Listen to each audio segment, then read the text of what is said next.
he was the presiding senator for the bill public hearing. And the sponsor, the chief sponsor was Ifeanyi Okowa, now governor, but then Senator Ifeanyi Okowa. And just sitting by his side was also Dr. Chris Ngige, so who was then a senator. So all of them were there. And I made this argument directly pointing out Section 48.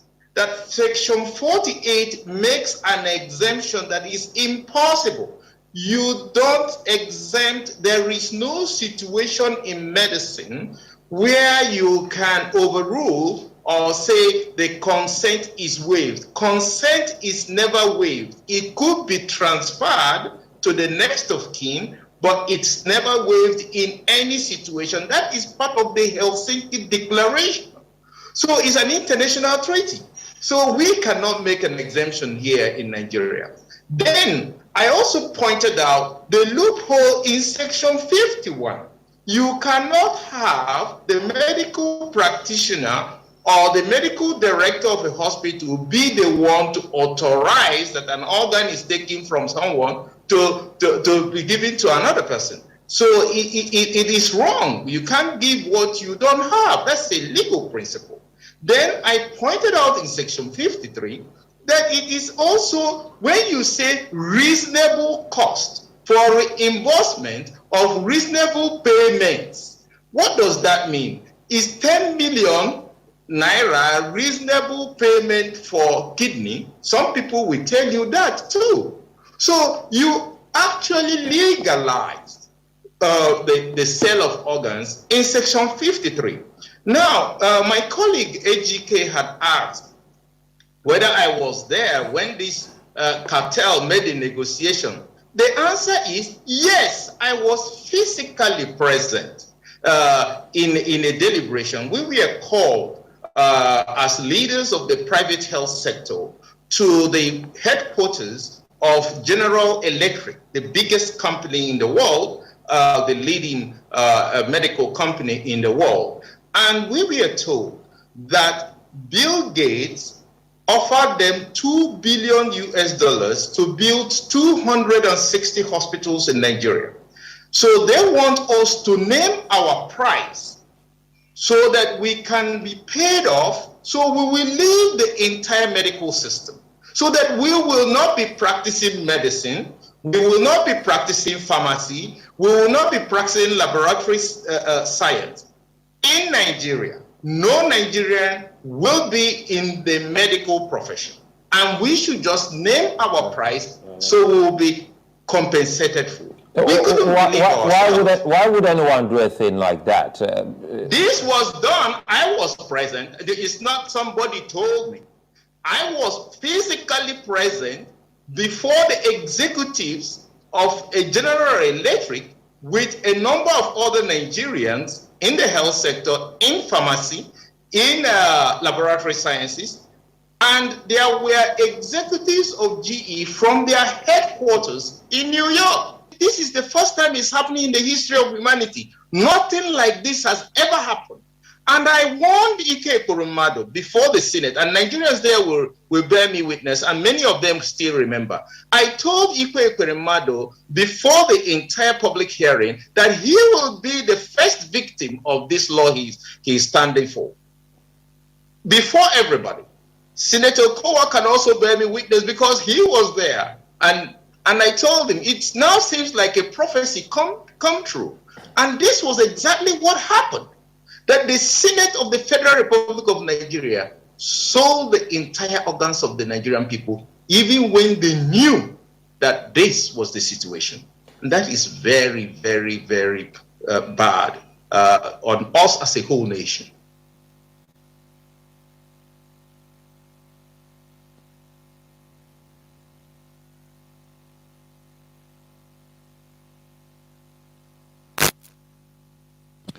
Good morning, good afternoon, good evening, and good night, great Biafrans and lovers of freedom.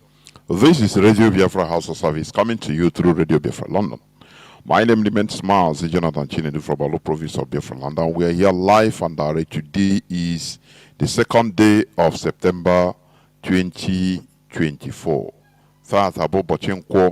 Therefore, I welcome each and every one of you to welcome your friends and well-wishers onto this hallowed platform where we preach the gospel of truth, the gospel of revolution, the gospel of the awakening. Though I am late, but it is better to be late than never. Sometimes we must continue preaching this gospel. Remember, once again, today is the second day of the 9th month, being September 2024. We are here live and direct. Why I'm repeating this, the date is for you to understand that we are live and direct. If the date corresponds to the day, know that we are live and direct, though I am just few minutes late. But as I said earlier, it is better sometimes to be late than never. Therefore, once again, I welcome each and every one of you onto this hallowed platform. This hallowed platform, Radio Biafra London, in defense of freedom. This is the reason why Radio Biafra London is formed. To defend freedom. Freedom, freedom, freedom. Remember, before the physical freedom,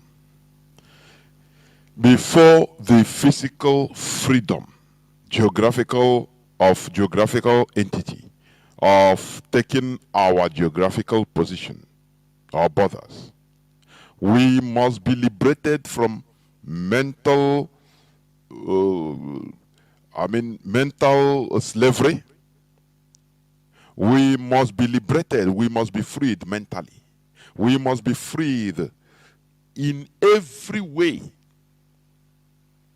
Now, the physical freedom comes the last. That is the genuine freedom.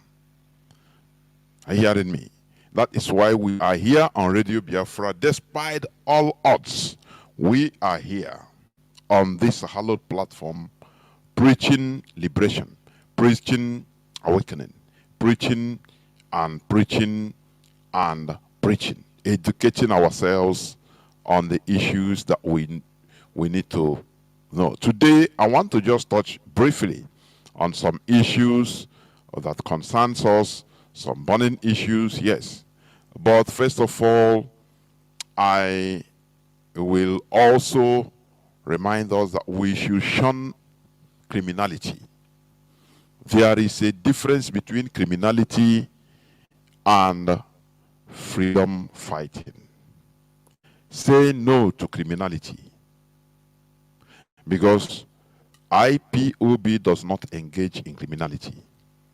When you listen to news, of things that are happening in parts of our land, government sponsor the criminalities, people that call themselves different groups, even tarnishing the names of ESN and IPOB, killing our own brothers in our own land. This is a taboo. I say it is a taboo, shedding blood in our land, our own people. When you think you can, because you have a gun, you can kill your fellow Biafran, an Igbo man like you, do you think at all? Now, do you think at all? How do you think the family of those you killed, how do you think that they will feel? And you falsely label yourself that you are fighting for freedom of Biafra, that you are ESN, which you are not. Impostors, being sponsored by Nigerian government through Ekberima and others. Because you know what Nigeria government wants to do? They want to disorganize us as they could, as far as long as they could. Let me tell you, that is what Nigerian government is doing. They don't want us to be organized under one umbrella. Because what happened in 1967, how Biafran quickly organized under just few weeks, if not a few months, if not few days, a few weeks, and organized without no arms or formal arms and ammunitions. We became organized under one umbrella and faced Nigeria for 3 years. It baffled them. So they saw it that time, they saw what they did that time, Nigeria Caliphate, as a mistake. That they will never do something that will galvanize us together.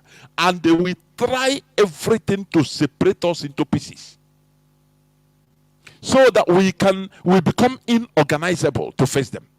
Instead, we start facing ourselves. Instead, we become, brought down with, by ourselves. That is what they are using these criminals to cause in our lands. Want to disorganize our people's mind, remove their mind from Biafra. So that is it somebody that you kill, that somebody's brother or sister or father, a family that loses their father to gunmen that call themselves ESN, that they are fighting for freedom. Oh, they killed him because of sit at home. How do you think that family will think about Biafra restoration? How Ghana go for they will be praying day and night that Biafra will never come. Do you see what Nigeria is doing? What I'm telling you is facts. What we don't do. What do they call it? We don't talk anyhow here on Radio Biafra. These are facts. Nigeria didn't want what happened in 1967 to repeat, because for them they made mistake of killing Biafrans everywhere, killing Igbos. But when we talk about Igbos, just everybody we are involved. They are among those being killed. Are you hearing me? So no respite anywhere. So they vowed not to make the same mistake again, so that bitterness will not galvanize us together. So that is why they kill, they continue, but in a systematic way. They kill one side and leave other. After they start, and they made sure to disorganize us inside, from the inside. Are you hearing what I'm saying? This is what Nigeria, this is the policy of Nigeria. This is the strategy of Nigeria. Because they don't want to hear about Ojukwu bucket any longer. They want us to be completely disorganized, fighting against each other, doing things so that we will not collectively be able to face them. Do you see? That's why they are putting all these things. They use money. They bring somebody from only God knows where. All of a sudden, he is a leader of a IPOB. All of a sudden, he is a commander. Somebody that has not been an IPOB member before. All of a sudden, they promoted him, and they made money available to him through third party. And they start raising people. Oh, come fight for Biafra. You are going to fight, deceiving people, so that there will be confusion, commotions everywhere, so that our people become we are confused, so we don't know who we are to follow again. And before you know, many of them, their minds will be, now if it is like this confusion everywhere, I beg, let us cuckoos remain in Nigeria. That is what Nigeria wants. That is the goal of Nigeria. We know. You hear me? We know. Because once you have unity of purpose, you can bring down mountain. Once you are galvanized together under one ideology, once you are disciplined, once you're obedient under one cause, under a central command, Nigeria know that if we can pull down mountain. So they don't want that to happen. Are you hearing me? Have you asked yourself? I posted the Fulani jihadists. They call bandits. You know, in Nigeria they baptize them, they Christianize them as bandits to be sexy. So that if they, anytime in the north, they say bandits, these are hardened terrorists, Islamic terrorists, so Fulani Islamic terrorists.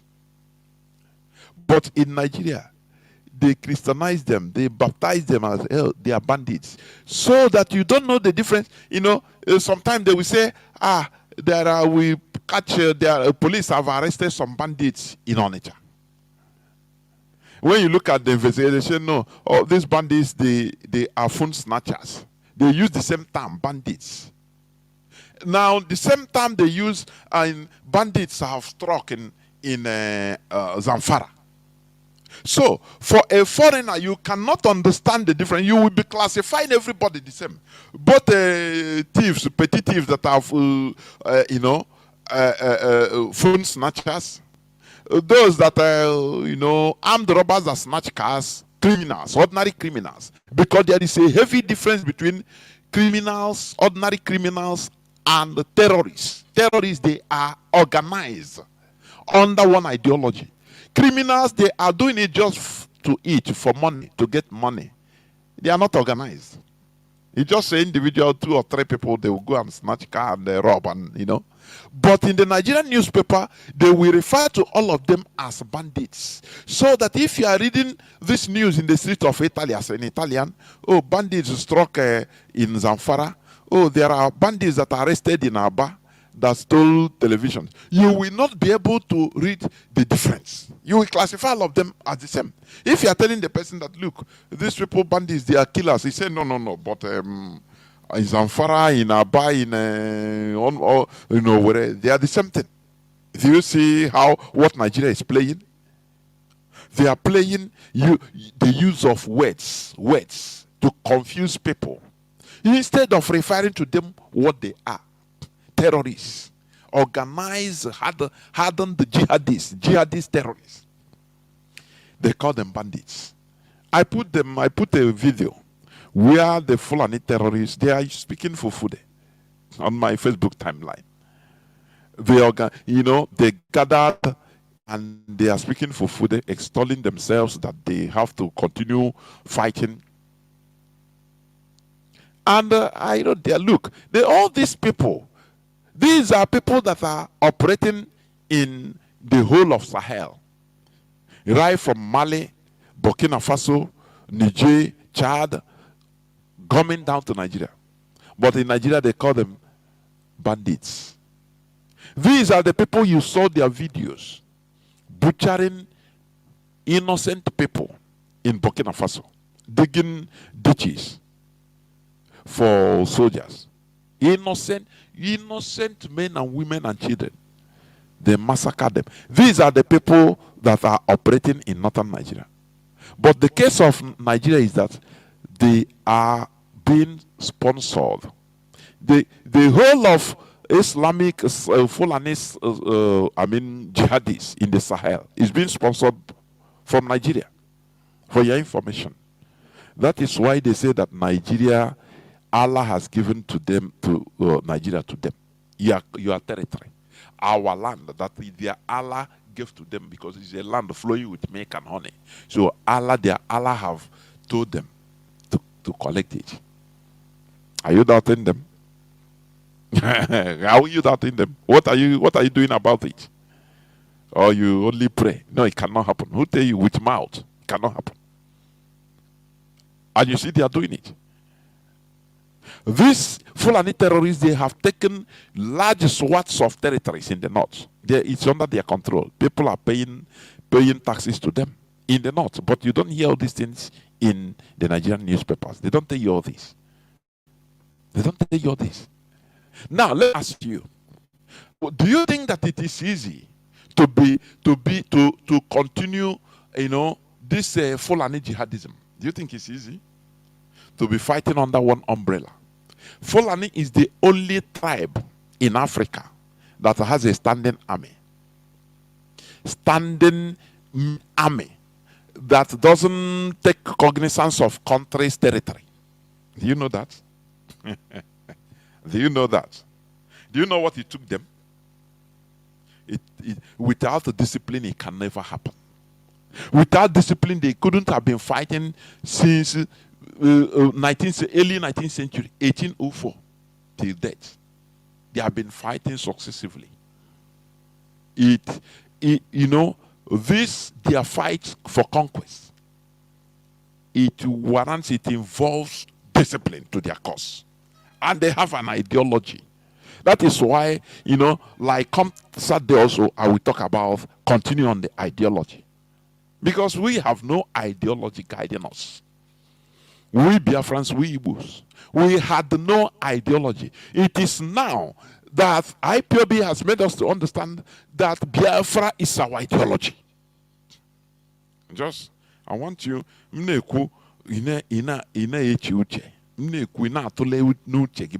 if I'm talking, you continue, you know, reasoning in what I'm saying. Today, I will take it easy because it will be brief. Are you hearing me? Do you understand the type of discipline that made Fulani to be like this till today? Fighting under one umbrella. Look at what we are suffering in this IPOB. For this only a little more than 10 years. Look at what we are suffering. Some people want to, you know, they come for money. They ego bahaka, ego IPOB bahaka area in America. Akoya ya warako. Mazi Nnamdi Kanu will come and announce. Some of our money is with that man. You know, how do you think that a type of people behaving in this way? How do you think that they will be together, fighting just a cause, a common cause? How do you think? How do you think so? Successfully? How? What matters to them is power. Let them be, even if they don't merit, they don't know anything, let them be in control.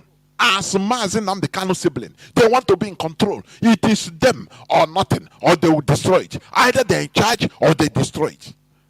This is what the mission of Nigeria. And it is Gowon's policy, Gowon's agenda.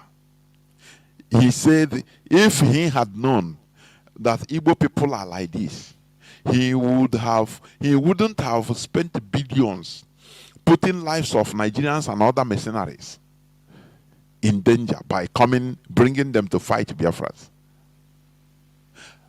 But he would have used a fraction of that amount and given to some Igbo people, just few of them, and they would do the job for him.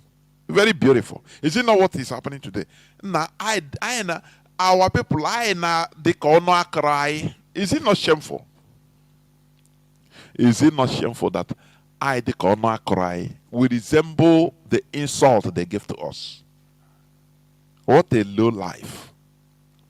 And we are watching it, it's unveiling in our presence direct. It's unveiling.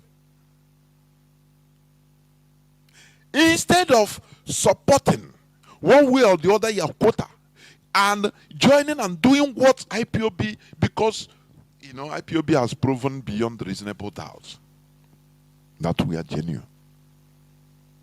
Instead, the people want it is either them in control or they destroy everything.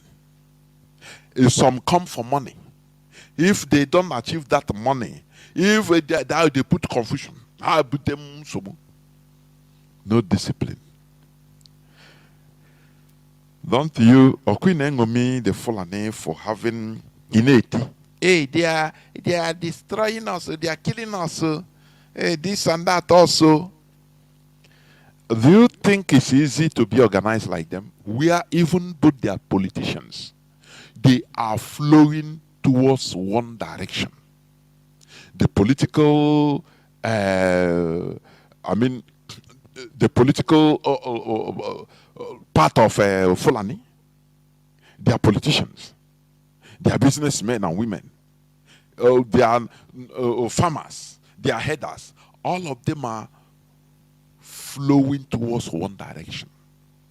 Do you think it's easy? Lenai le motorcycle. Lenai. Selfishness.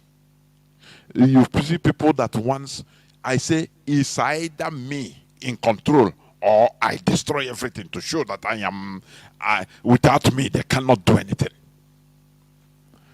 That is primitive mindset. It shows people that are not matured enough. Are you hearing me? What do you think that after the war they put propaganda forcing people to deny, Igbos to deny their identity? Well, why do you think so? It's important to Nigeria? In order to disorganize us. To continue. That is the worst thing. Is worse. The thing, what they did from 1970 till now is worse than what they did in the war. You can see in the war that, they kill us in large quantity. Yes. But the way they structured us now, they want us to go into self-extermination. Are you hearing what I'm saying? So they programmed us. And one of the worst mistakes our fathers, uncles, big brothers, grandfathers did is to stop that war the way it ended. And gullibly went back, say, one Nigeria, with all their hearts. That is the worst thing. I will continue saying this. If I confront veterans, if we reach that side, I used to tell them the same thing. Say, you people fought like lions, yes, but you ended everything like, I don't know, Amama or Wokbala. Gullibly. Going back, embracing one Nigeria, nothing, no reserve. They allowed ourselves, our ideology to be destroyed completely. And we went back and swallowed our vomit. I've been researching in similar situations all around the world. I've never seen people that behave like this. If you see, you can tell me, but I've never seen. People that fought this bitter war underwent genocide like this. And after, they went back, not even with Akonuche, no. That as if nothing happened. They embraced back that thing they rejected, that thing that killed them, that thing that poisoned them. They went back and accepted it wholeheartedly, genuinely. Do you think that that's my metre? No. If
in Africa that have a standing army.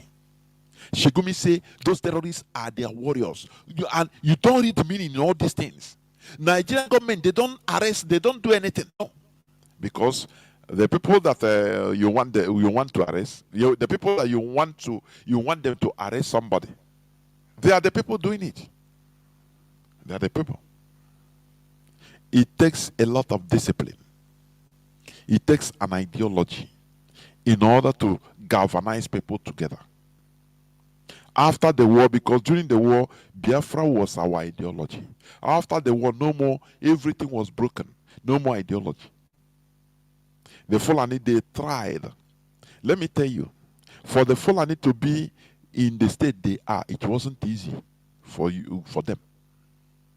There was a clan in Fulani, a Fulani clan, not tribe, but clan. They are Fulani, but they have different clans. There is a clan they call Torobet clan. They are the people that subjugated and they fought civil war in their midst in order to galvanize. This thing happened in the 9th century, for your information. They fought a heavy civil war. This Torobet tribe, they were the Muslim extremists, because that time the Fulani, they were not Muslims. Not all of them are Muslims. Mostly it was this Torobet tribe, and it is the Torobet tribe that is now living mostly in Nigeria. Are you hearing me? The extremists. So they saw the future. In order to galvanize a community, a tribe, they said they must have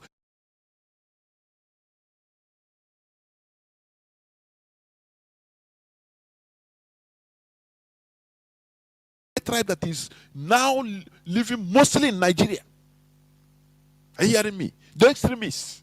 So they saw the future. In order to galvanize a community, a tribe, they said they must have, otherwise they would have been having,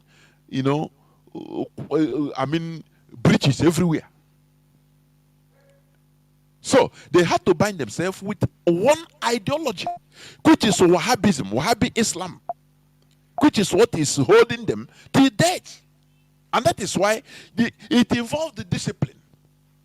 It involves a loyalty. Sometimes collective interests can jam with your private interests. But always collective interest remains supreme. Are you hearing what I'm saying? It remains supreme. Because without we, there will be no I. Are you hearing me? It doesn't matter. We are in that zoo called Nigeria. It doesn't matter both rich and small, both young and old. If you are traveling outside, they give you one identity called Federal Nigerian passport. Do you see that? That is collectivity. What's supposed to bind people together? You are traveling under our collectivity. So anything you do against the country's flag is against collectivity. Do you see that? Sometimes the collective interest of a nation might collide with your private interests, but the collective interest will overcome. That is how it is. When you look at America is great, America is great. Let me tell you, many people suffered for America to be great. There was a time America was using, during olden days, America used their American Secret Service. They used some of their citizens as guinea pigs for experiments, for different things. Those people, they died. Many of them died. Many of them suffered and in any way, in very perilous manner. But that is collective interest. Do you see that? So that is how this thing goes. We cannot eat our cake and have it. We cannot be behaving, in this unorganized manner and want to be great. It's impossible. It's completely impossible. There is this issue of one of our sisters in Canada, which they have gone to court. Maybe because I caught somebody, but he told me they have gone to court today. By that time, it was not time anyway. And you are here, I see our people. You know, our people, they pumped up. That speed we used to hammer. No, we not agree. The same speed we used to forget. Just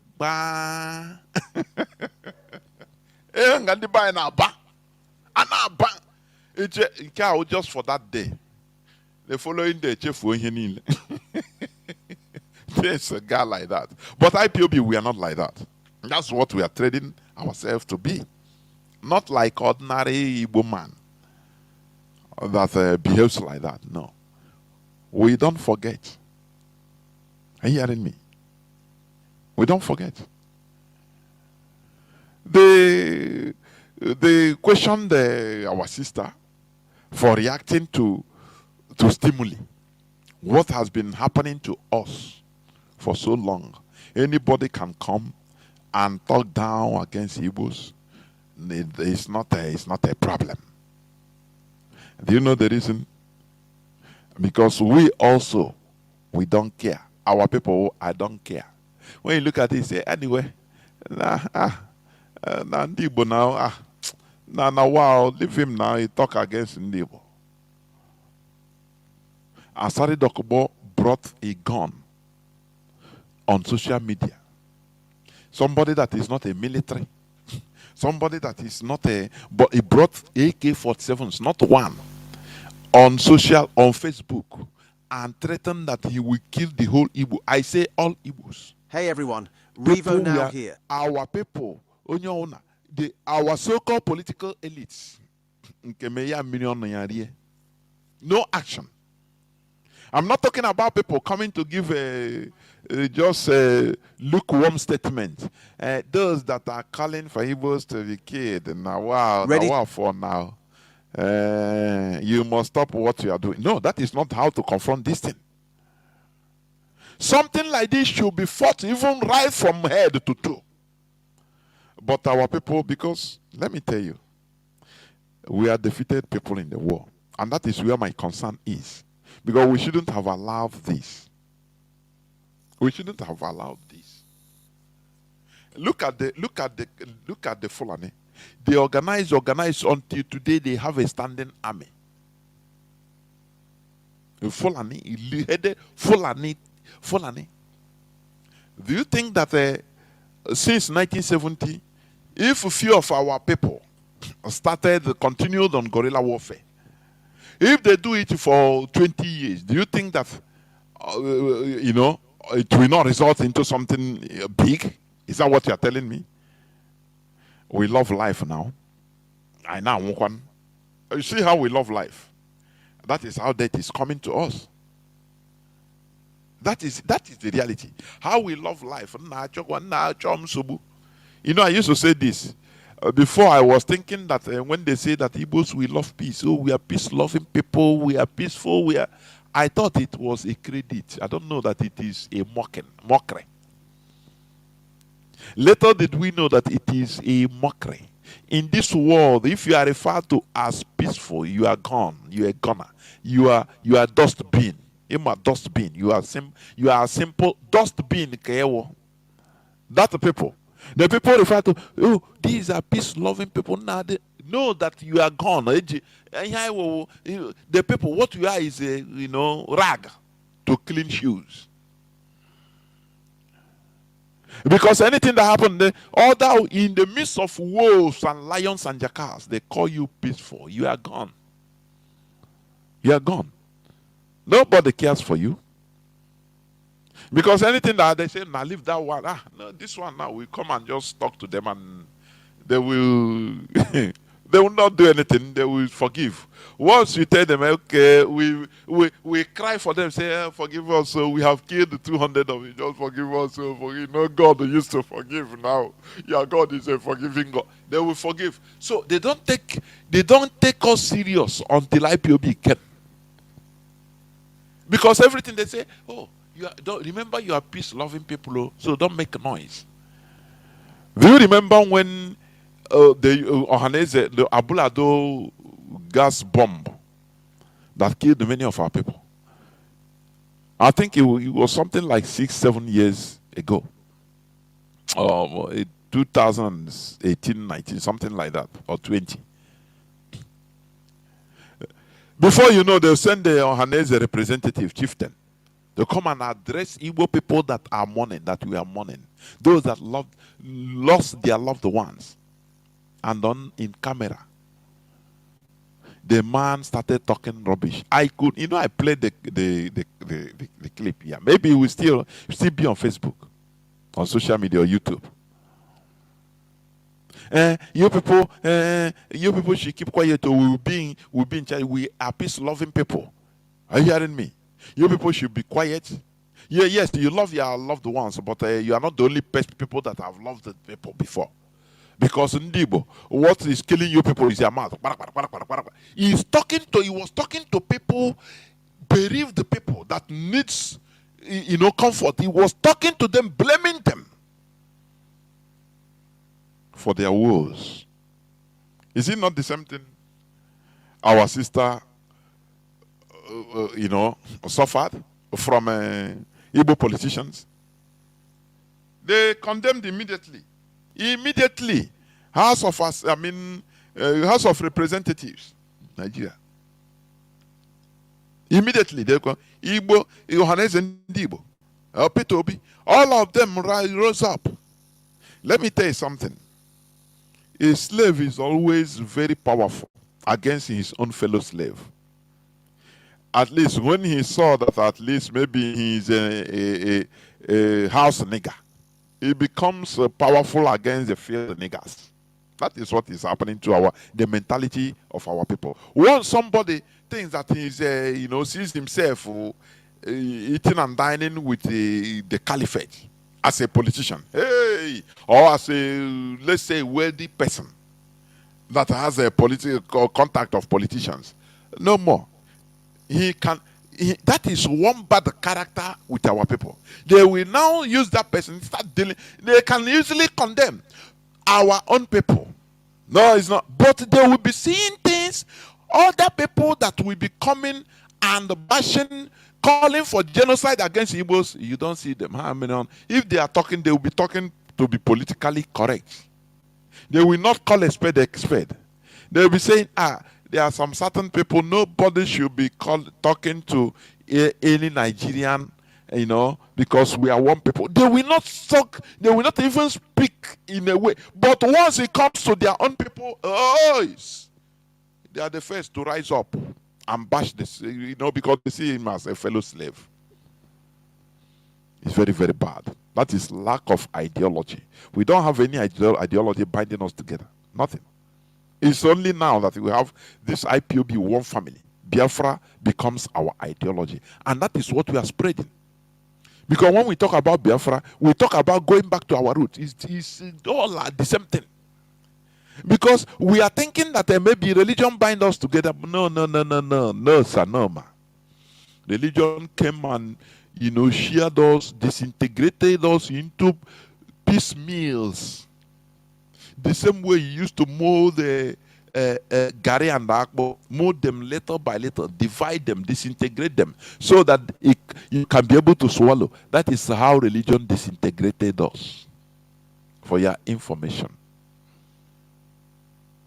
No single ideology that is binding us. That is why no loyalty, no discipline. Everybody is doing as he wants. Look at Kano Meme, Kingsley Kano. Look at Kanonta, all of them. Look at the way they are behaving.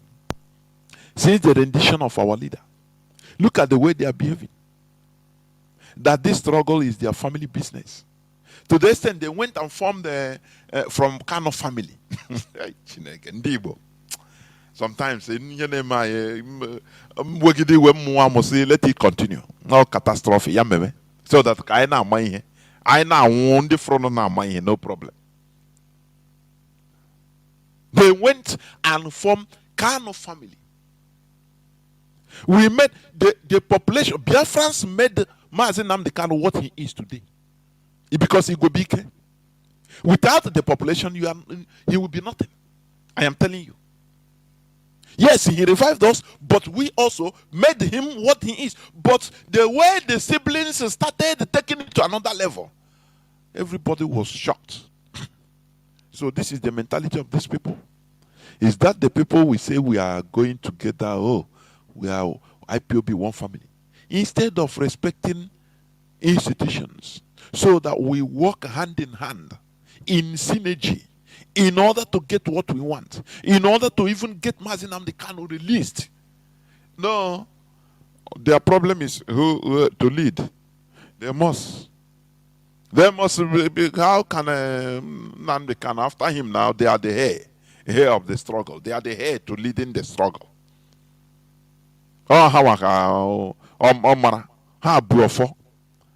don't you see this type of mentality?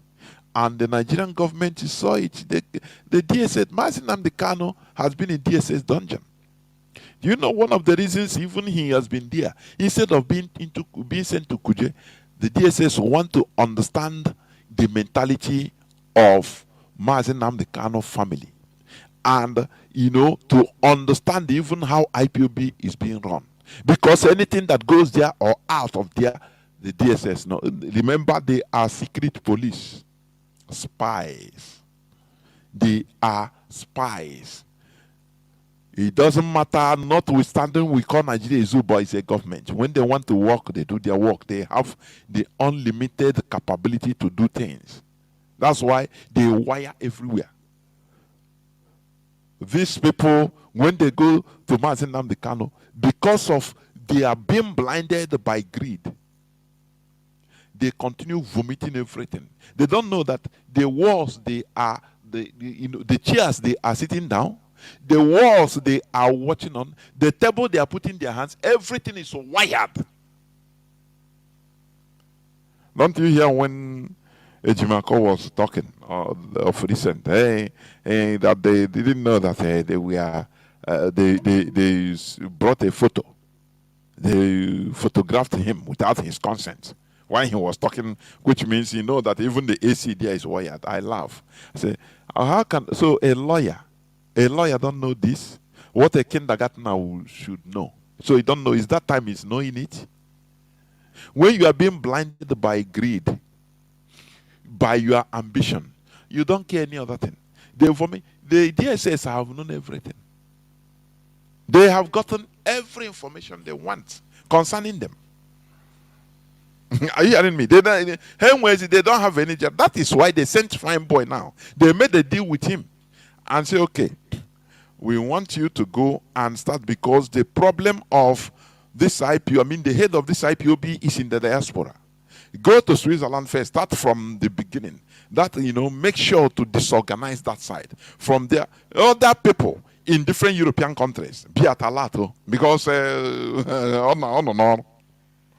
he's in work. So when we are suffering, you see that it is this type of character that is bringing us down. In the national, there's no national. Are you talking about criminals in our land? They want to float a big car, so they have to do carjacking now. They have to steal because of using ESN name. They have to rob and commit criminality using IPOB name. They will call you on phone. You have to. So how are you supporting Mazi Nnamdi Kanu? What are you doing to support that Mazi Nnamdi Kanu should come out? What are you doing? Give for us 2 million naira there. Otherwise, we burn your shop and your house. Okay. These are the people that they want to go in one lane. Sometimes that's why a little Fulani that is not up to 2% of Nigerian population is controlling everybody. People that has discipline. People that are disciplined to their cause.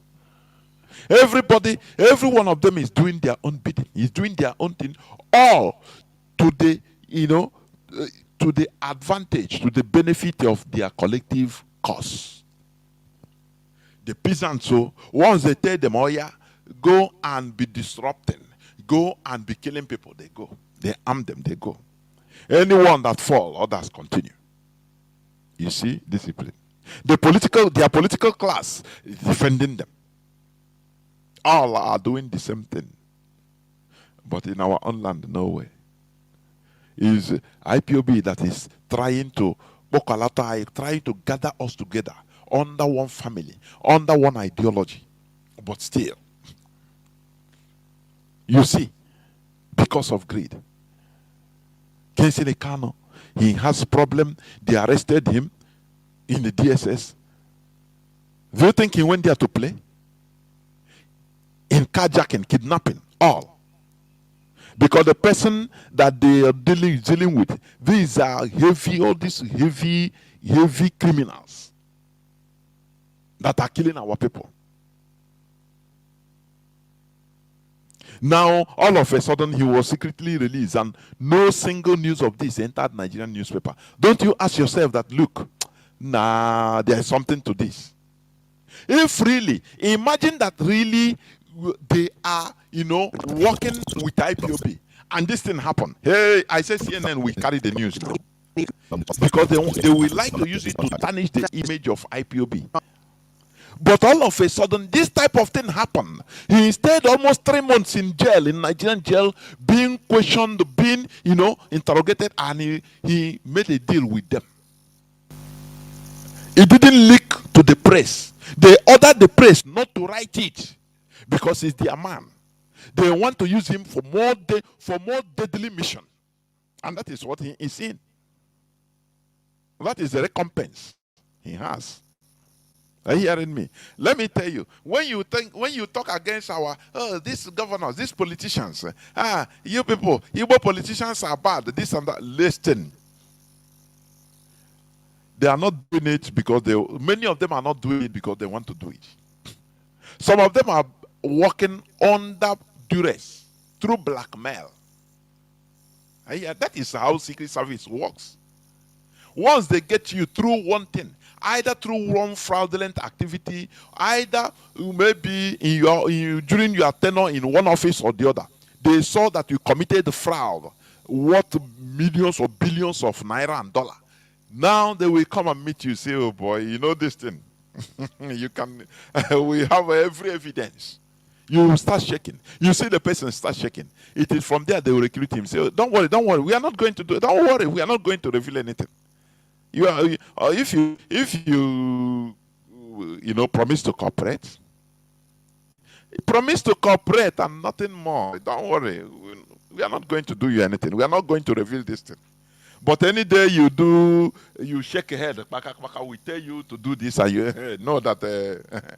And now they will empower that person, because they will empower him, now manipulating him. He will be acting but under duress because of the blackmail.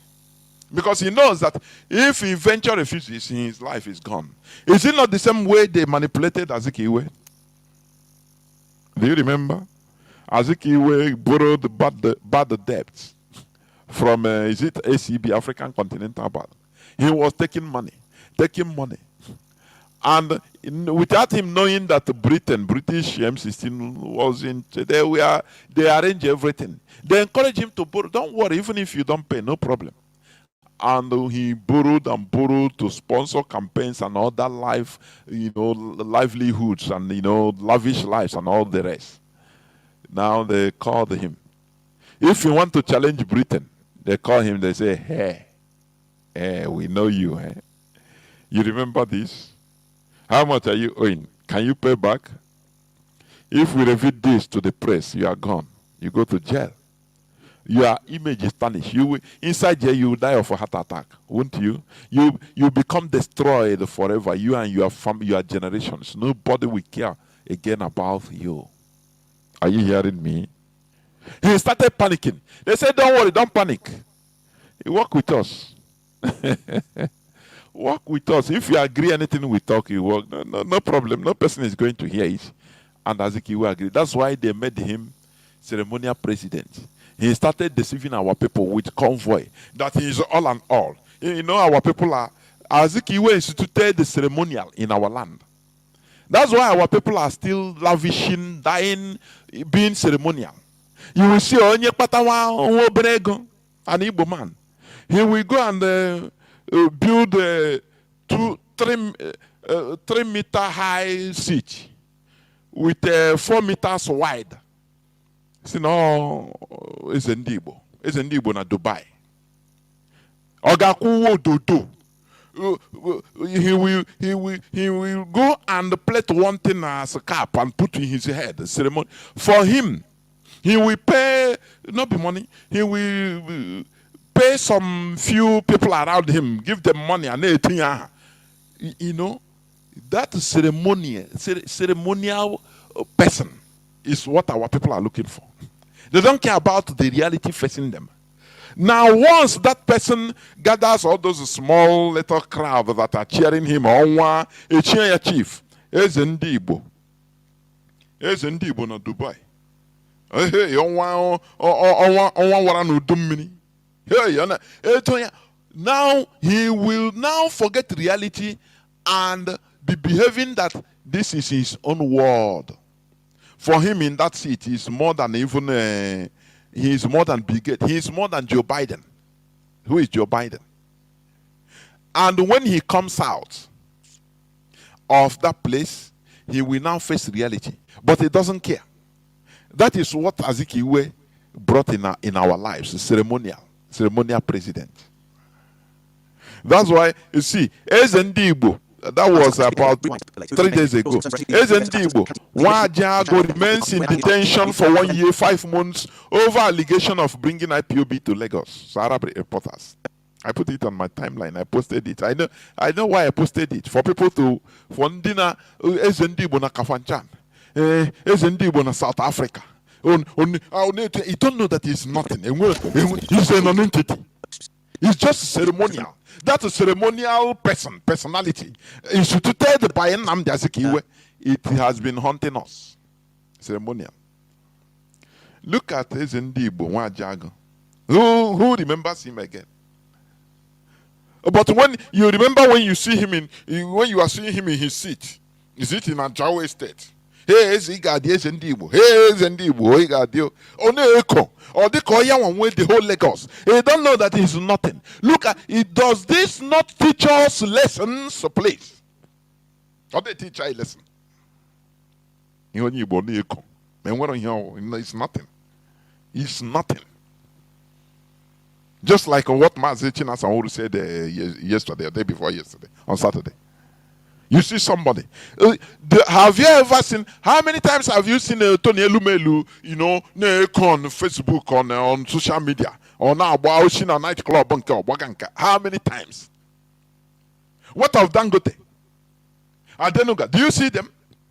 Do you see them behaving like you know the way our people on social media behaving? But look at now. There is one emergency that will happen to them. You see them. The person you think that when kabigate ejidego na ya na ayoziego atoro yego na church pastor nke adash ya yego oga by hilo because he will tell you I have sold everything I have. Onye yesterday on eko. Azikiwe instituted the ceremonial personality in our lives. That's what because he started it. He deceived our people. Instead of telling our people that or even rejecting that position. No way. Igbo man to reject him. Instead, let him be there. Acquire you would do or not deceive our people. But in reality, he knows that he is nothing. Igbo remains in detention for 1 year, 5 months. Today, who is going for him? The whole people netia onwa nna na-ekwu okwu nna onwa ị na ị ga-adị ị anana nwa nchọnchọ ego. Where are they today? Where are they? Where are they? I had a thing through WhatsApp one time in one forum, where he was even lamenting from prison that nobody even cares for him again. Only his wife and his family are suffering. Oh, because one container battle like this, hey, yeah.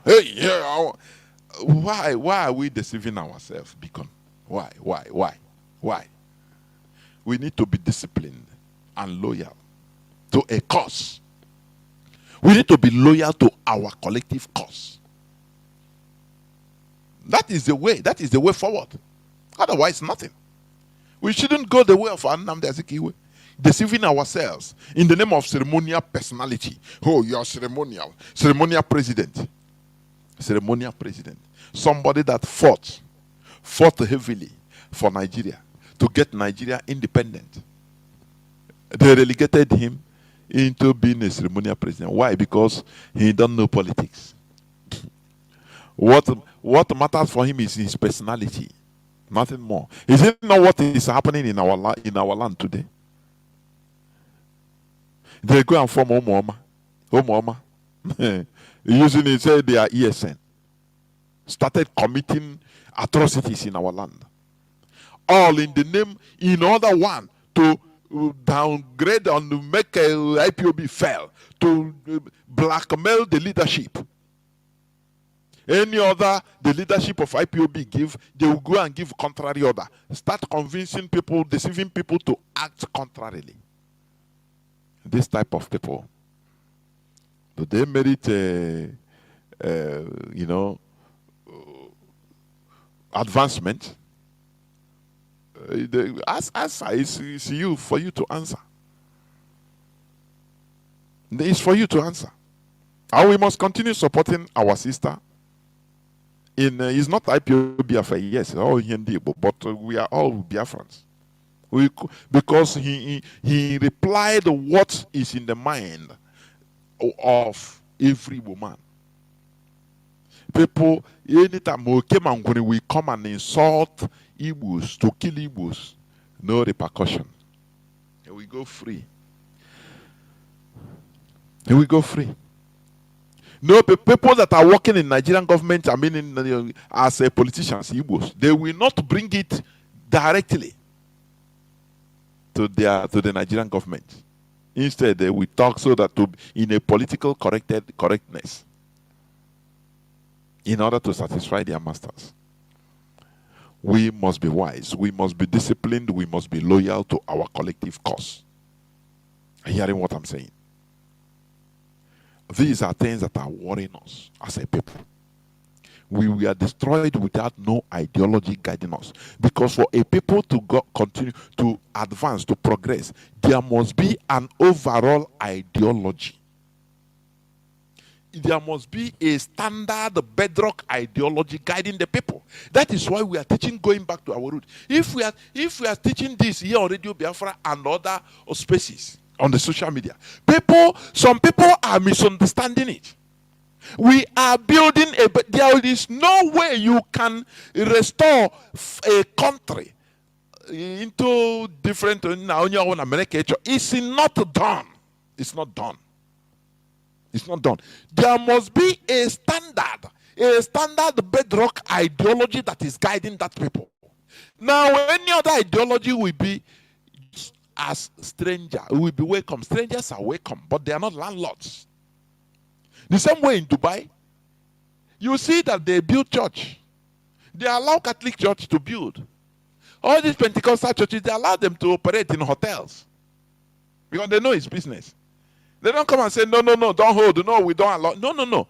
But it's a Muslim country. Don't you know that? So they have Muslim ideology as their bedrock. Because there is a way you will start passing, they will remind you, say, hey, remember here is an Islamic country, okay, Muslim country. So they will guide you back. Guide back. Just like when a foreign aeroplane is intruding into another airspace. Without identifying yourself very well, they will send their jets to guide you. They will not start shooting now. They will guide you well. Say, oh yeah, pass like this, oh yeah, go your way, okay? That is how it is. Are you hearing me? So every country have bedrock ideology that is guiding them. That is what we are trying to build here. So that we don't restore a confused people, a country of confused, Biafra of confused people.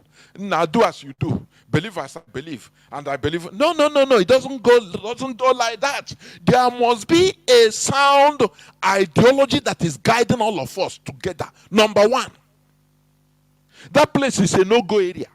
Now from there, now we can welcome any other ideology, but to give him his position. Do you see that? That is how it works in every country.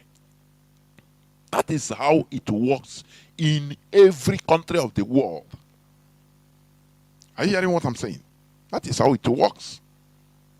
There must be a bedrock ideology that is guiding. That is what we are trying to build. But some people are trying to see it as one thing or the other. No. Because we, since 1970, we had no ideology.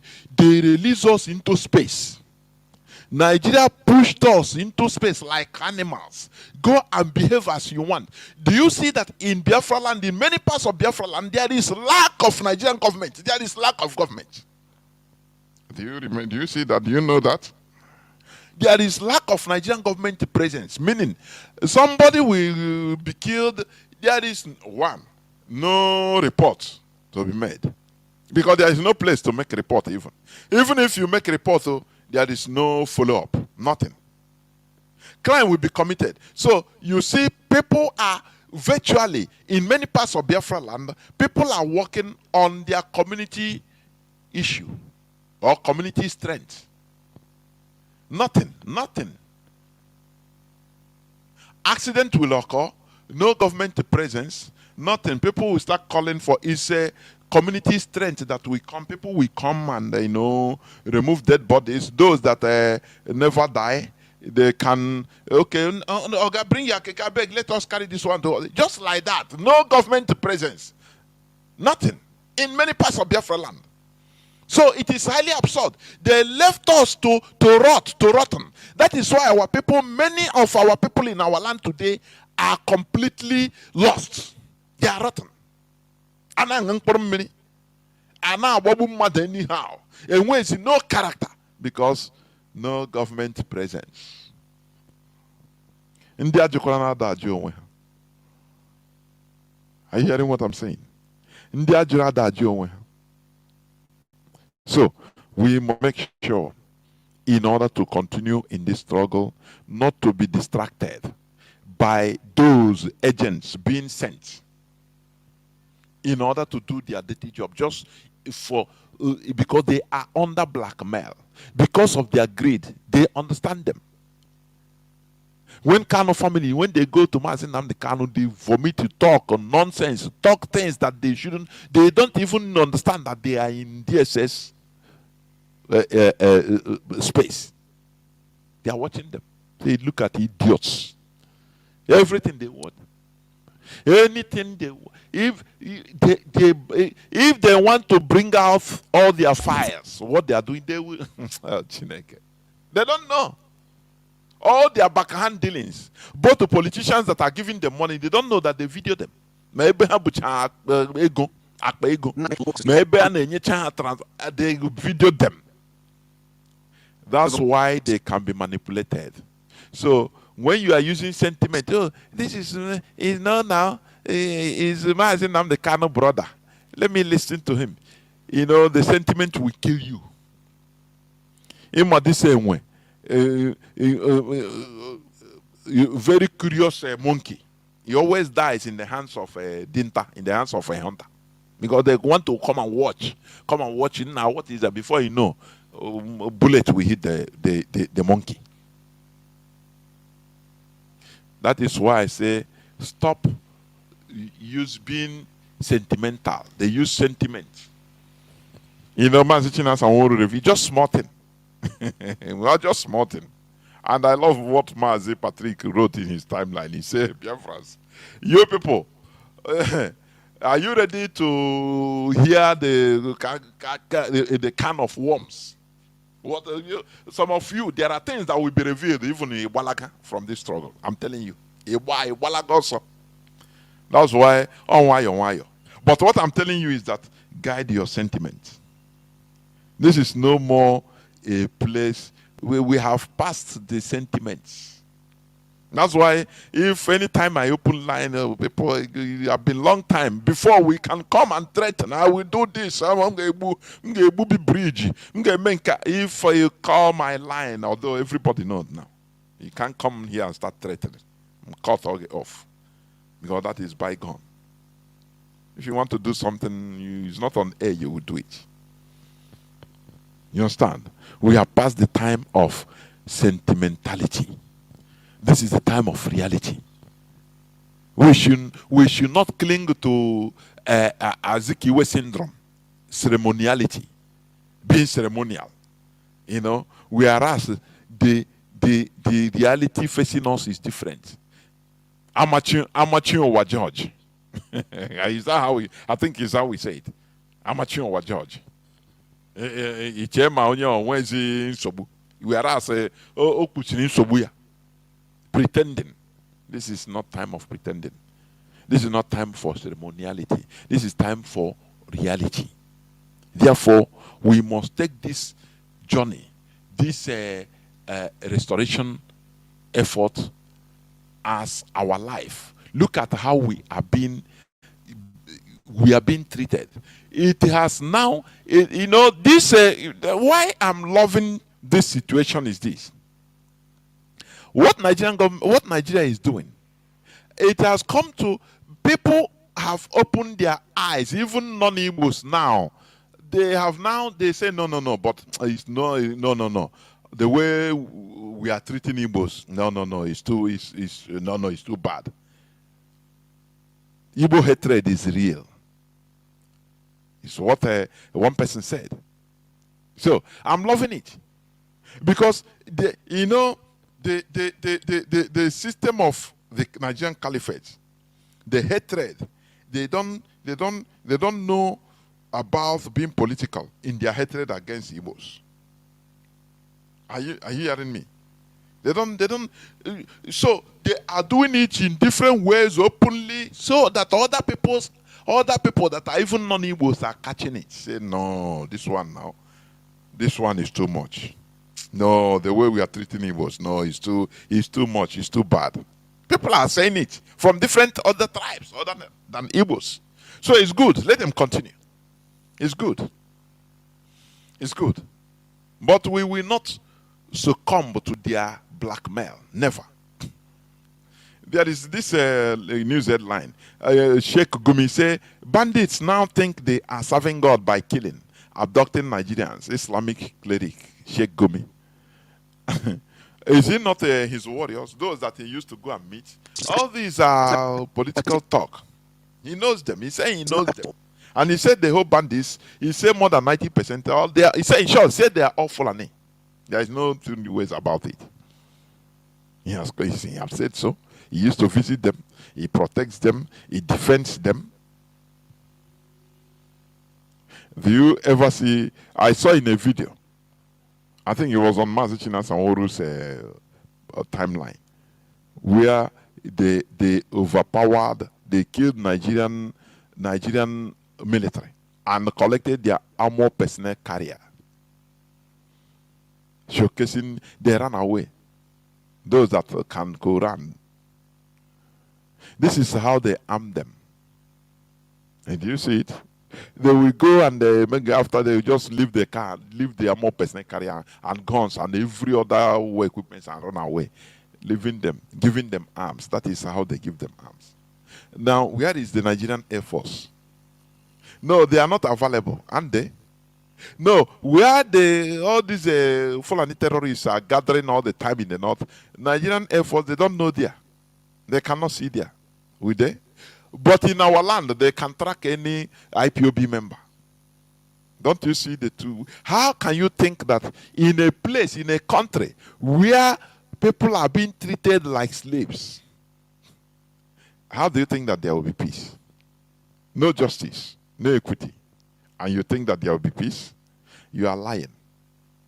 You are lying. Nigeria is going down the drain. The only thing is that my only problem is that our people, because of political, positions, they don't want to understand. They don't want to. They don't want to. For them, they are okay. Or because of the blackmail they are in, manipulated. They, our people. 1970, we took Nigeria. We swallowed Nigeria as our ideology, whereas others have their own different ideologies together. They have them differently. It's only Igbo man that take Nigeria as with all his heart. Let us be wise. Let us be wise, please. Because the way things are going, without wisdom, without being loyal to our collective cause, it will be highly difficult. I say it will be completely difficult. Nigeria's Justice Ministry spends 258 million to renovate toilets. Tinubu led the presidency, spends 250 million naira on decoration for First Lady's event. Others. That's it. That is a place where people are poor. The poverty capital of the world. This is a country you want us to continue being, where impunity is all and all. And who are committing these impunities? Mostly the Fulani, the Caliphate. The Caliphate. Let me check whether I can get this. I don't know this clip. There was a clip I saw where Brekete family said that no, the people that are yes, I've seen it. Let me play it before I open the lines. I will open the lines just for few calls, please. Listen. For Nigeria, over 80% are not an Astifa. I can prove it to you anytime you are ready. Out of 100% money with and thief for Nigeria, over 80% are not an Astifa. I can prove it to you anytime you are ready. Some other people from other regions, they don't get courage to thief money for government without a northerner. Now then go give them say go, because an average person believes say government money, if you carry and not be thief, you thief.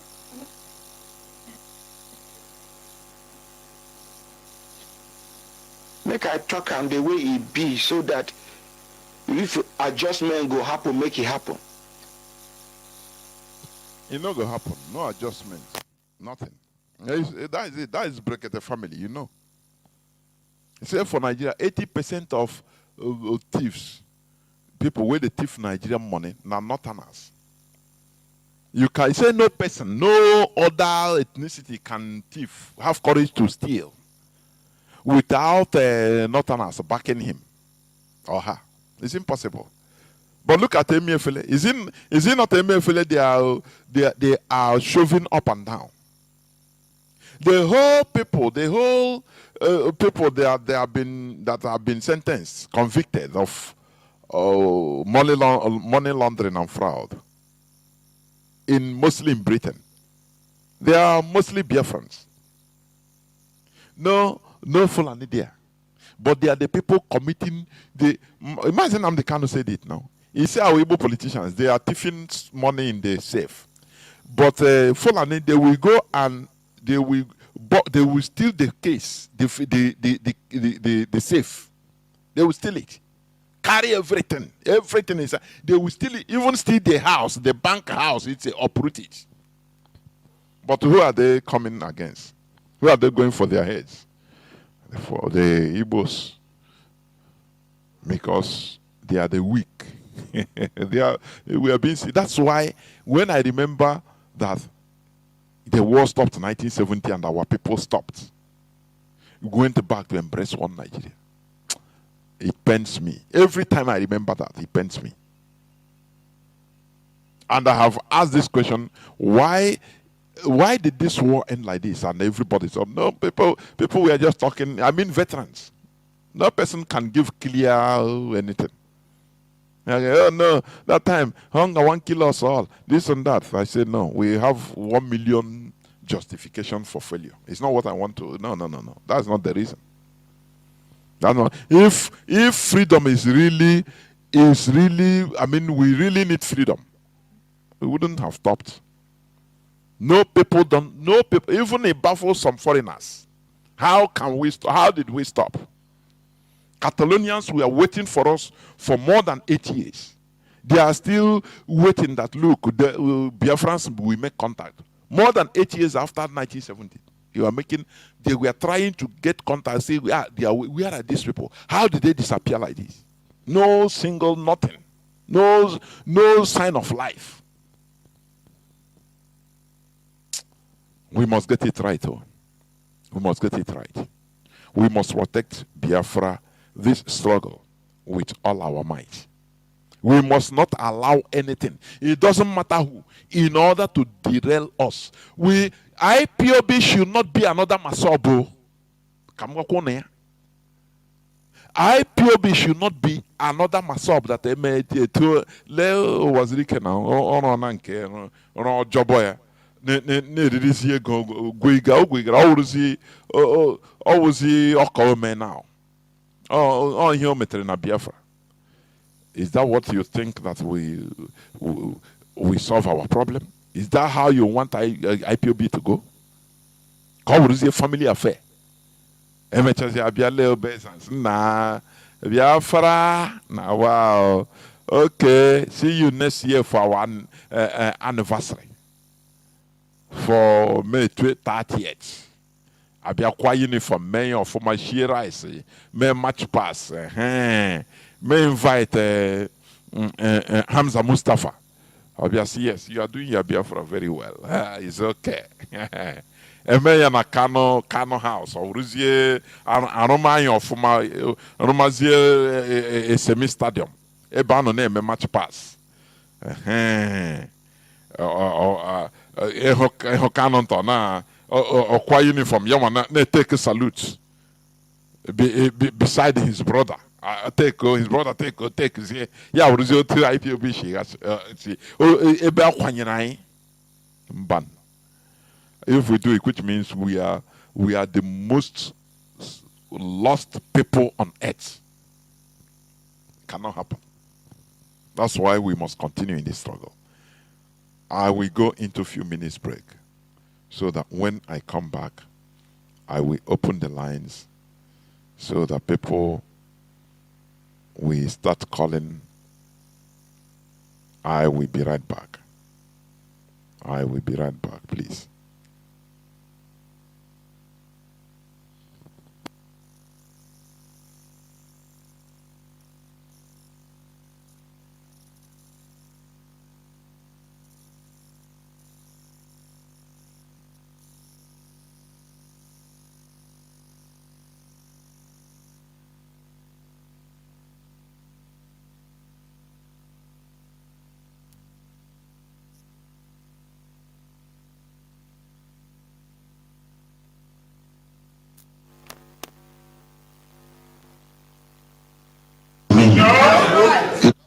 To my family.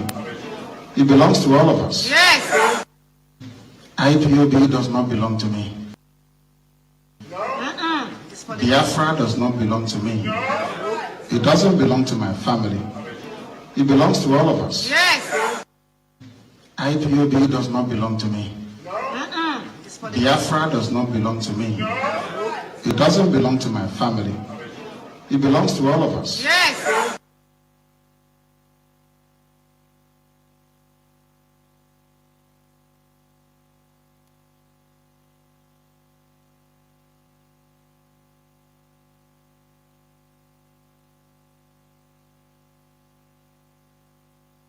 (1992), okay, they realized first Okay. I told you now in 1992, Okay. they realized first, for us to control people, we first have to reduce their population. Okay. Because you cannot control 8 billion people under your rules. They decided and realized the first thing they have to combat population is to control the food. Because you control the food, you control the masses. And that is why you'll notice in this country that a majority of policies that have been happening for the last 10 years are policies that will ensure no one can be able to farm, and it will all lead to what we call complete takeover of food and agricultural practices from individuals to the globalist organizations. Let me make it clear. Their main objective is to control food and food production. So the best way to control food and food production is to ensure production of food is in their hands. But these people are so smart, and they realize the only way to do it is not by force, but through policies. So what do? We have to create policies in all these different countries that will ensure we are the guys controlling food. And they started with food production. Today, in this country, a majority of the food we eat are GMO food. These GMO seeds are controlled by the same globalists I'm talking about. The biggest companies in the world, Monsanto, Cargill, DuPont, they're the guys who own all these seeds. During Kiunjuri's time in Uhuru Kenyatta's government, they brought in policies that gave those companies power in this country. They brought in policies and they were able to patent their seeds in this country today. Obina, in Kenya today, it is a crime to share organic seeds with my neighbor. If you're my neighbor and you need seeds to plant, it is a crime for me to give you my seeds, which are not patented. But who are the people who are owning these patented seeds? It's the globalists. So they can decide whether to sell it to you or not to sell it to you. And they'll decide to sell at their own price. GMO seeds are what you call terminator seeds. Once you plant them, you can never replant them. Sure. So you have to go back to the supplier and buy from him at his price. Today we are there. How did you reach there? Go and do your research. Check how much a kilo of GMO tomato seeds are. A kilo. The cheapest is 10 million shillings. Go and Google. Best quality is about 70 million shillings. Google. The information is out there. So they are taking us to a direction that will ensure in the next 5-10 years, there is no farmer who can afford to do farming. Look at the games that was played here with fake fertilizer. Can you anticipate the food shortage that will be here by end of the year? Out of 100 farmers who've done farming this year, Oga, how many will be able to plant next year? Look at the laws that are being put. The other day they proposed another bill, to have a bill that anyone who is engaging in agricultural practices must have a certificate or a degree. So what does that mean? Wow. You cannot do farming without a certificate. 2 days ago, they introduced another law. It's called the Livestock Bill 2024, which was tabled by Kimani Ichung'wah on Friday. It says it is going to regulate livestock production and livestock input and production in this country. Number one, it will ensure any person is not allowed to process or to produce animal feed without certification from them. And it has a fine of 500,000 shillings. You cannot produce your own food and even sell to your neighbor. Number two, it stipulates it will give regulations to all inputs.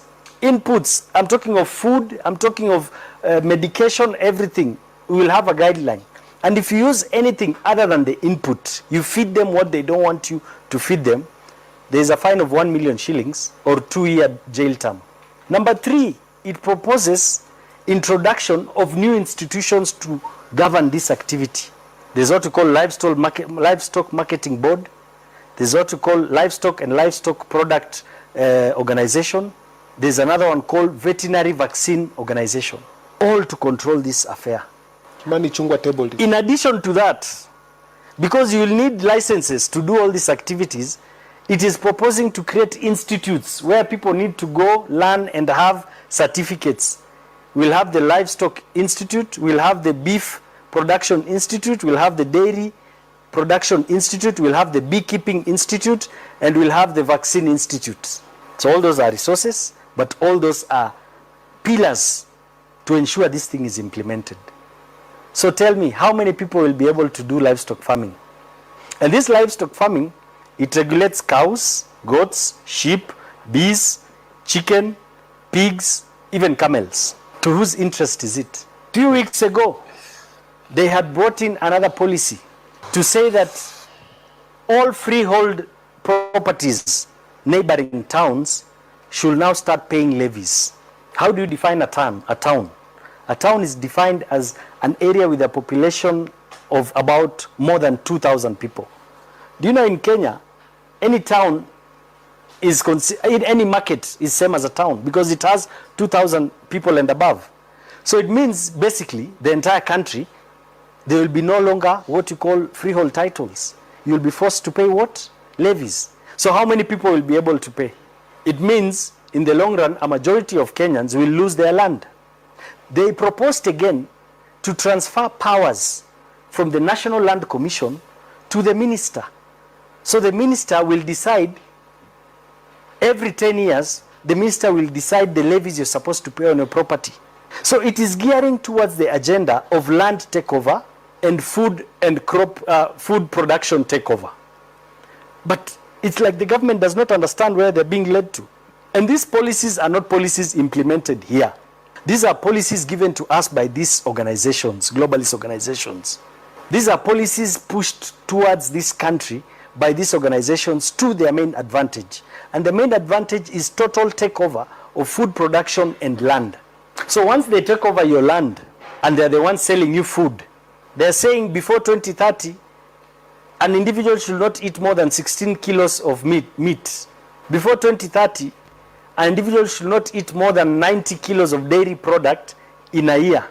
They are saying before 2030, motor vehicles should be reduced in the sense that only 200 cars must be shared with about 1,000 people.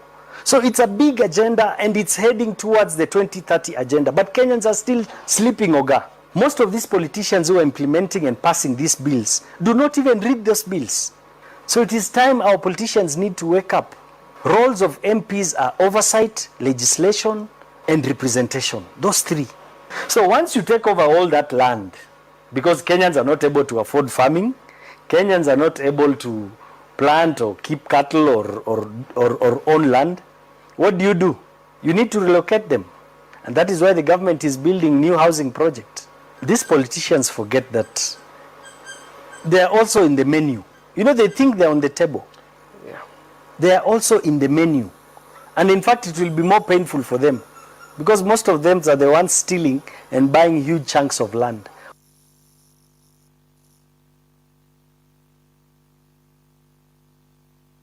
Suffering from poverty. Recent data from the National Bureau of Statistics of Nigeria shows that more than 133 million Nigerians are suffering from multidimensional poverty. That's about 63% of the country's population. Meanwhile, the number of youth engaging in drug and substance abuse has surpassed 10.5 million mark. Well, let's discuss these issues now with our Nigerian correspondent, Tessem Akende, joining us from Jos. Tessem, good afternoon. Thank you for your time here on today. So the levels of poverty seeming to be deepening in Nigeria, with about 63% of the population said to be suffering from multidimensional poverty. That's a very dire situation. Just break down the numbers for us. Yes, indeed. It's really a disturbing situation here in Nigeria. And looking at the causes, we've been really disturbed as well. We're looking at the causes. Insecurity is one of them. Nigeria is battling an insurgency. Many people, according to the United Nations Refugee Agency, 3.2 million were displaced, and many of them were farmers who had family members. I mean, it's been so much of a bad situation because livelihoods have been lost. So the whole cycle, the whole situation has really been bad. So these are really the issues. And so looking at, and of course we've had flood this year. So a lot of people farmlands washed away, many are displaced. The UN said over 2 million were displaced. Of course, they've started living IDP camps now, but indeed it's been a very sad situation. People, so it's really, the issues are multidimensional. So yes, it's a sad situation, really. Yeah, Tessem, is there an idea that the pandemic has worsened matters, like in other parts of the world?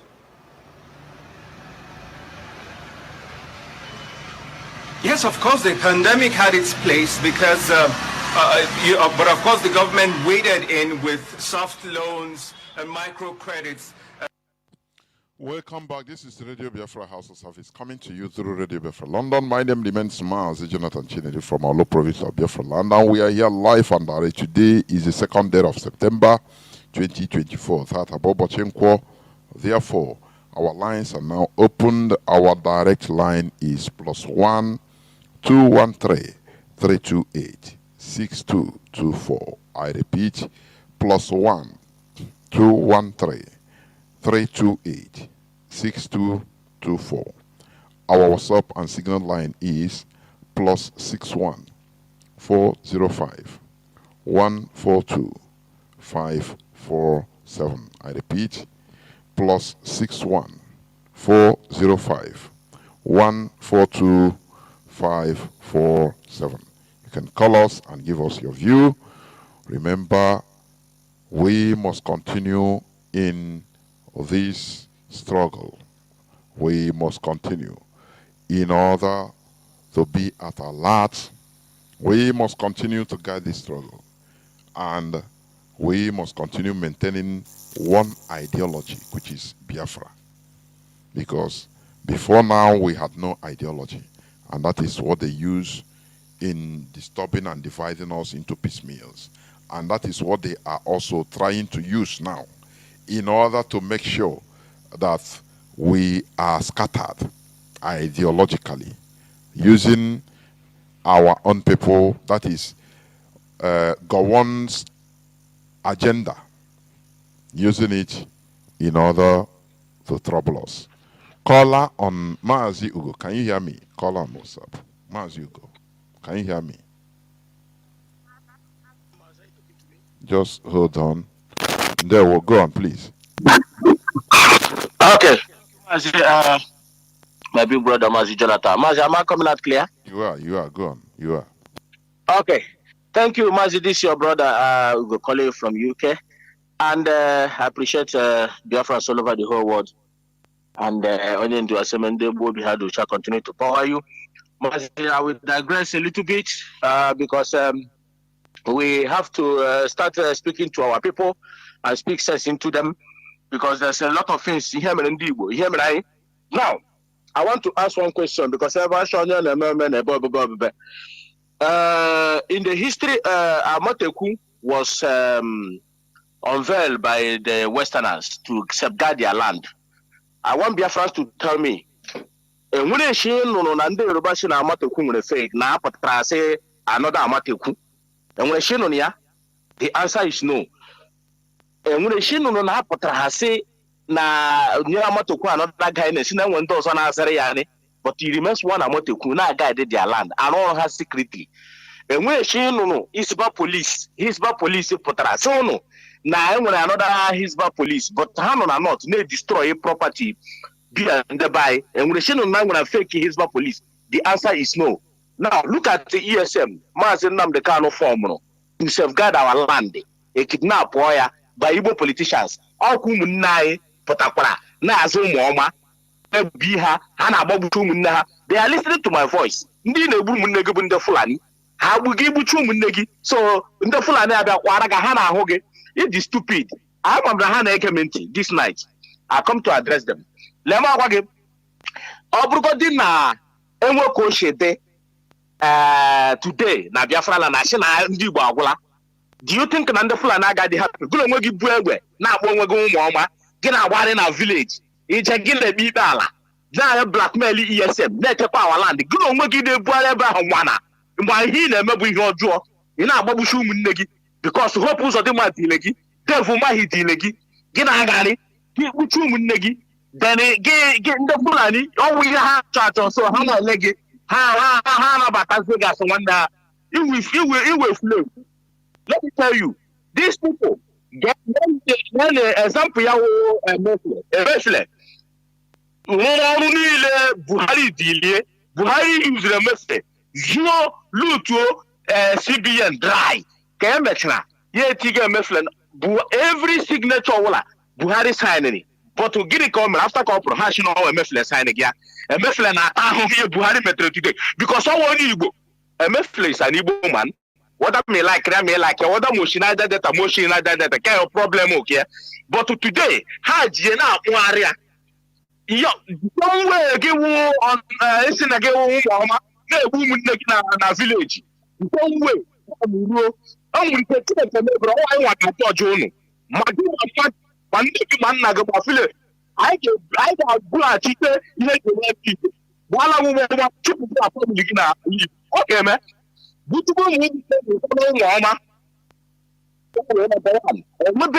organization of Nigeria duplicate security.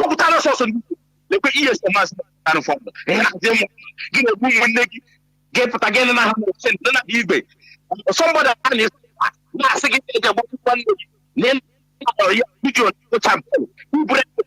I go work at you. And get a war here with Chukuma. Get a babu, Nazo Mama. Abrona Chineken assign an Akandi Bobo, then so be it. There's no problem about it. Now, let me go to 191 in Canada. Mazi, I am digressing. I get me 191. Democrat Donald Trump. You know why? How bro Donald Trump my convince as a felon. He fundraising immediately. Fundraising Donald Trump area. Why am I saying all these things? I got our people in Canada. Turn 191 join our court. Judea. Let me tell you. The reason why you hold that in Canada this lady arrest after because these senators and these people like IPOB have Kelano. Come, I respect my head. The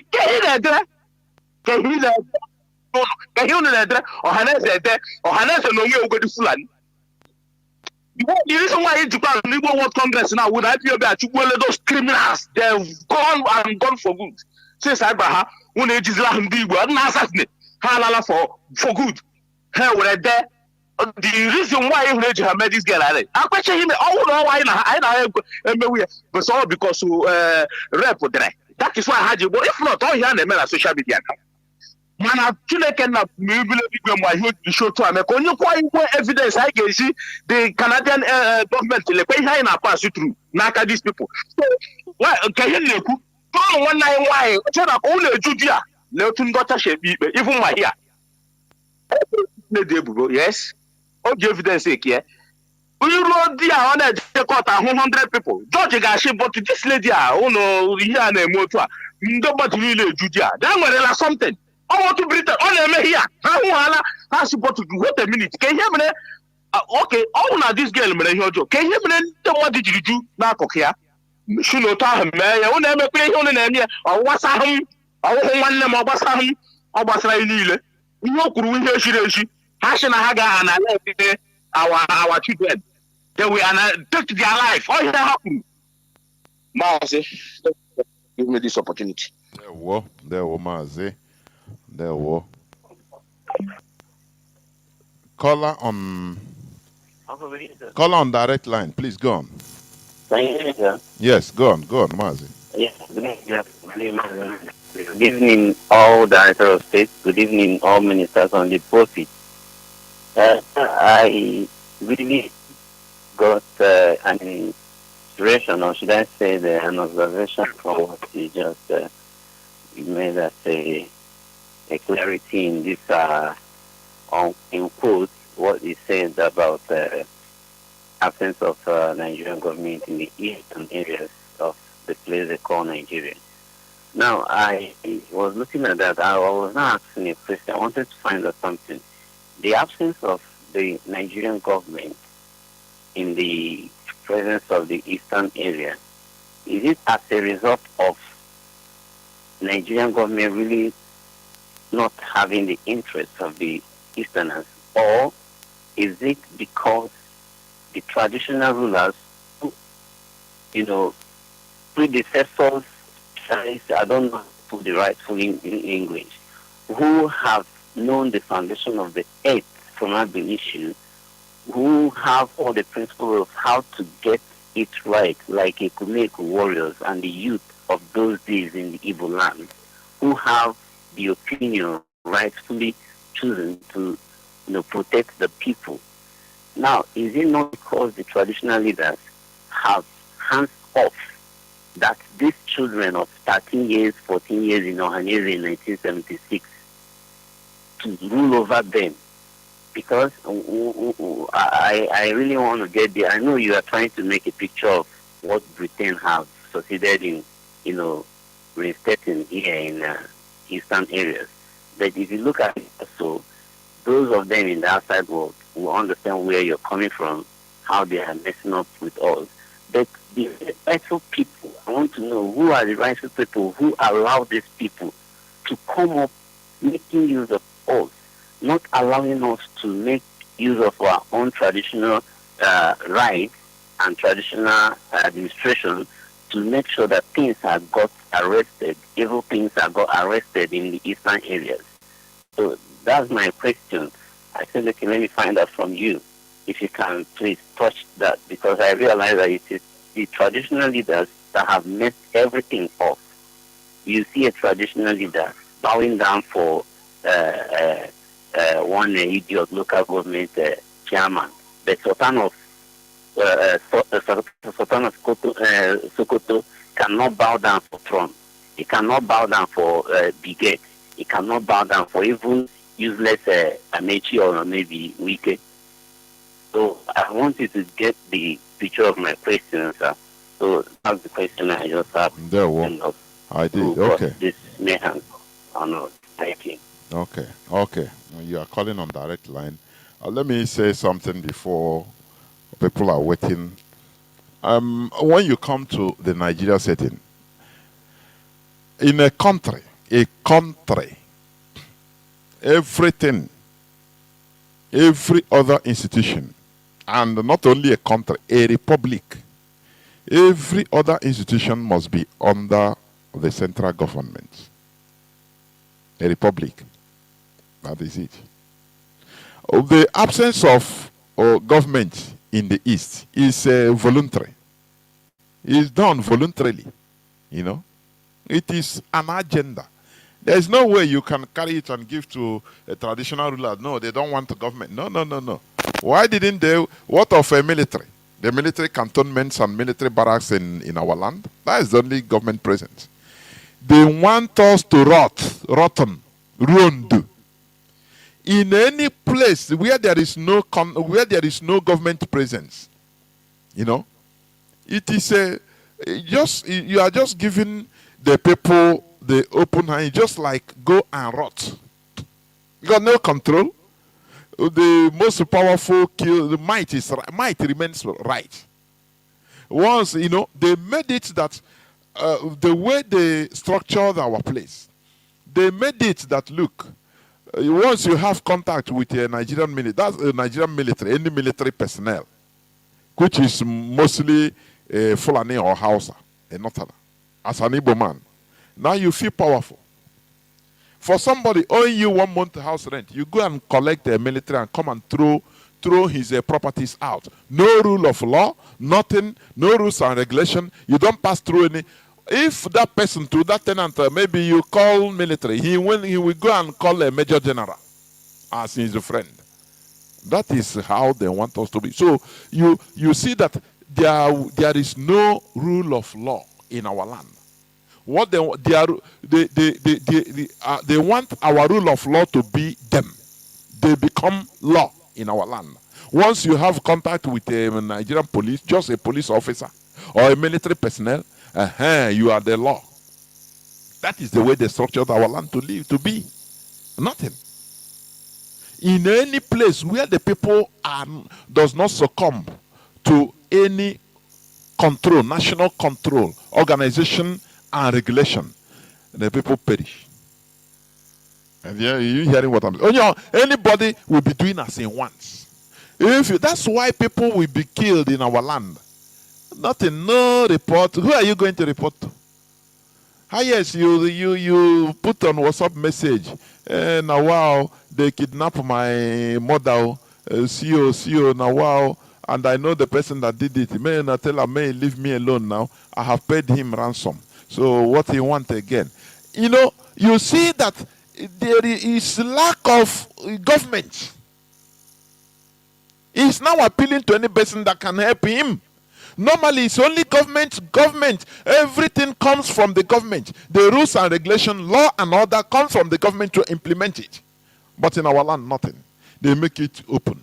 So that once you see, either you have small little money, now you buy contact. Or through your friends and brothers or siblings, you have contact. From there, you become powerful. There is no equality, no justice, no rule of law. Any person you want, if you can, you got one nigga here and there is nothing. If just like you can buy every other people, as long as you have the money. That is how they structured our land. For us to so that our little children, nothing, they will be behaving as they want. Criminality, prostitution, drug abuse, killing, murder becomes the order of the day. That is how the Nigerian government structured our land. But we must continue fighting back. That is why we need Biafra. That is why we need Biafra. Now, caller on Mazi Akas, you have been here since, 15 minutes. Mazi Akas, can you hear me? Please go on.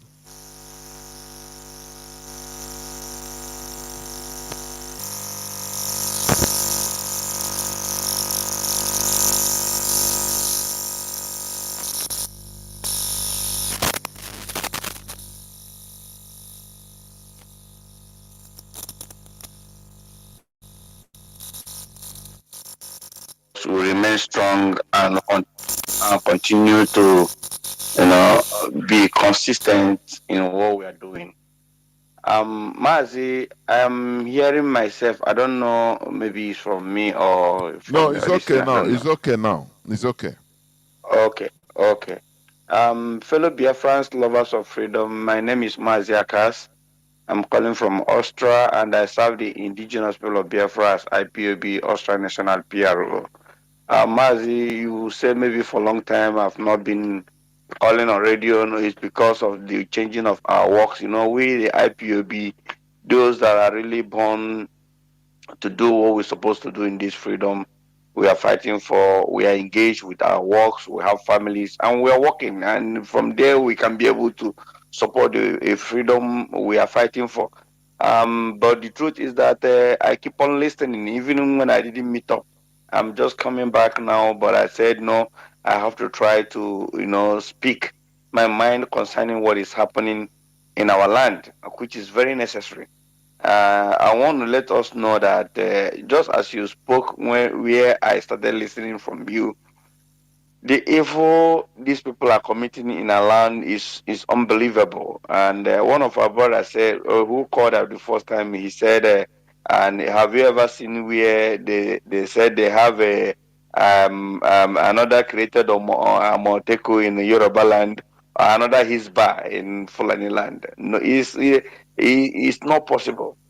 It is only in Igbo land they can use another Igbo man to create artificial something and be calling it the same thing that as an original. But the truth is that our people knows the truth.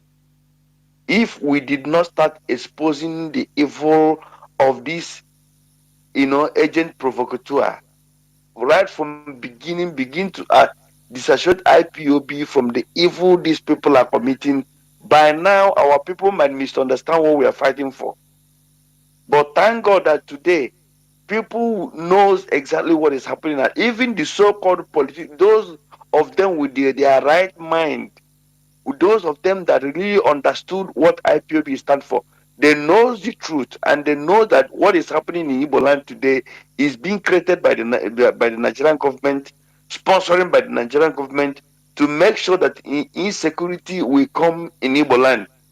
But as a Chukwu Kabiama is in charge, we are doing the needful. We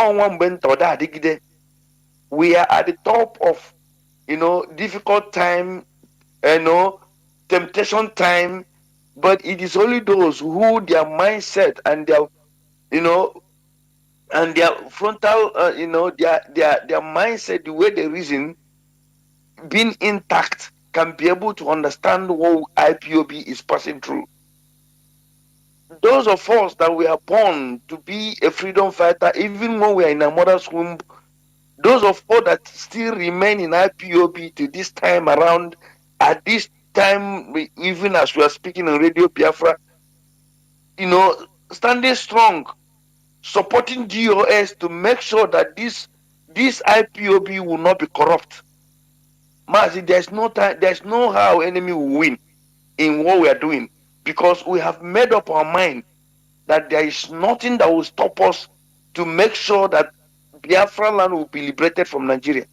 It doesn't matter how long it takes. We will keep on supporting this struggle. We will keep on doing what we're supposed to do until the enemy will leave us, because Nigeria, we have looked it up and down and through, trying to, look into it left and right, and we have saw right from the time of Nnamdi Azikiwe to today, we are only, being a slave in Nigeria. This is why when any country you go all over the world, you find Biafrans, searching for green pastures. While the milk and honey is in our land, we leave our land and run away to go and suffer in another man's country. And the people we run to is exploiting our land, taking our oil and gas, diamond, gold, everything in the land. They are ripping it off. Enough of this thing, enough of this madness, enough of this exploitation from the Europe, and enough from all this, evil that is being committed through Nigerian government in Biafra land. They're trying to make sure that our Biafra land is being completely rejected. Anything that is seen happening in Biafra land today is being made by us. We do it on our own. The houses you see we are building at home, we did it on our own. We have no seaport, we have no airport, there's no federal government, anything that brings federal government activities in our land, you cannot find anything. Nothing. You land to Lagos, you flew again from Lagos to your state, or you land in Abuja, from there you flew again, you lodge in hotel, and at the end of the day, we are booming the economy of Lagos State and Abuja, while our homeland, why can't we fly direct in our land? And they say we are in the same country. You don't want to treat us the way you treat other people, and you want us to remain in a country that have rejected us. When we talk, you will kill us. When we talk, you will jail us. And you say, Mazi, it's better until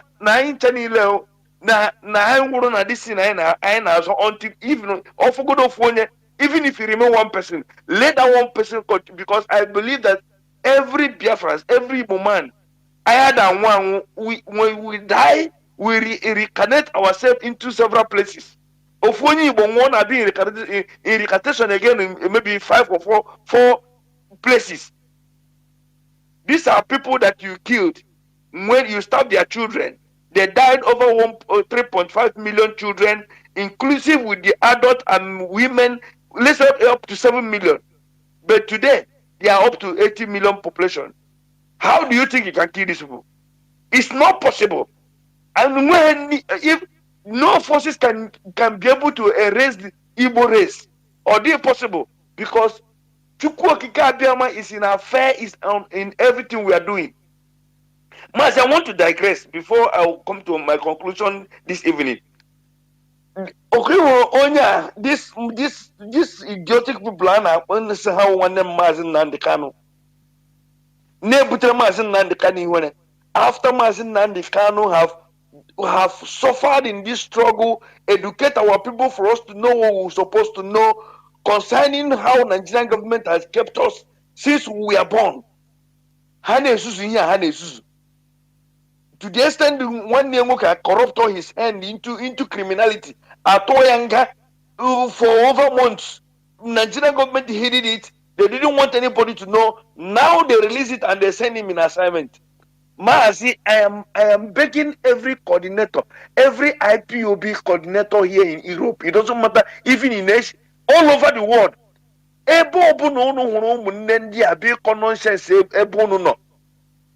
What we did to Ekweremadu should be a test play. He came in assignment. Aubrey Onezi, Eshi Greye. Ebo onya we lock no nostra here. I'm with here. Aubrey nonsense. Oge regretted the last day on nostra because he wait you open. If really he really come for a good reason, why can't he go to the DOS, whatever message he has? Why can't he go to the DOS and discuss any matter he came with? Why going to national coordinator, see he should call people for him to tell them one or two things? Lying upon lying upon lying. Ego Nigeria government is not enough. Get the gear here.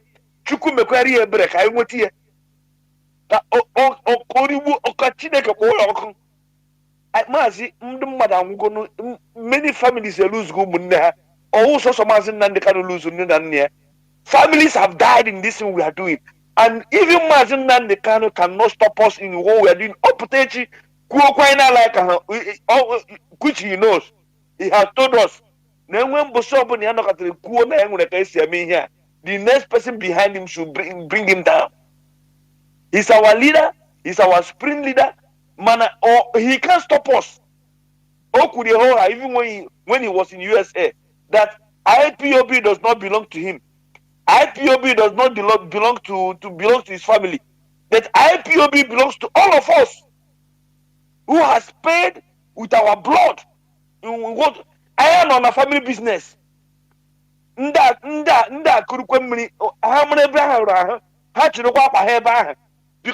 the more they are doing this thing, the more they are provoking us. Nama, Akapatian, Ija Obra na Switzerland. You should go back last year, Bushi.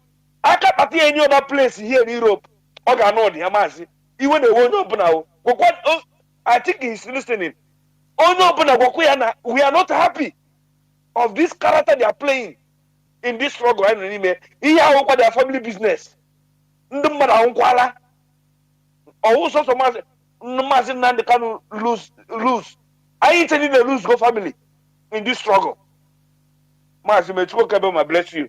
There were Mazi. There were. Of course, we must cut this struggle. It's not a family business. Never. If it's a family business, do you think I will come and start wasting my time? Nekuna radio.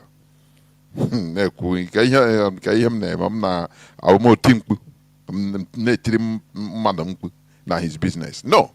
But I saw that I have a stake in it. And I reasoned, I said, now, what we are suffering, I am part of it. I'm part of the suffering in Nigeria. Yes. All of us. That's why. It can never happen.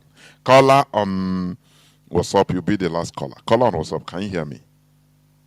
Hi, Mazi Jonathan, I can hear you if you're There were Mazi. There were.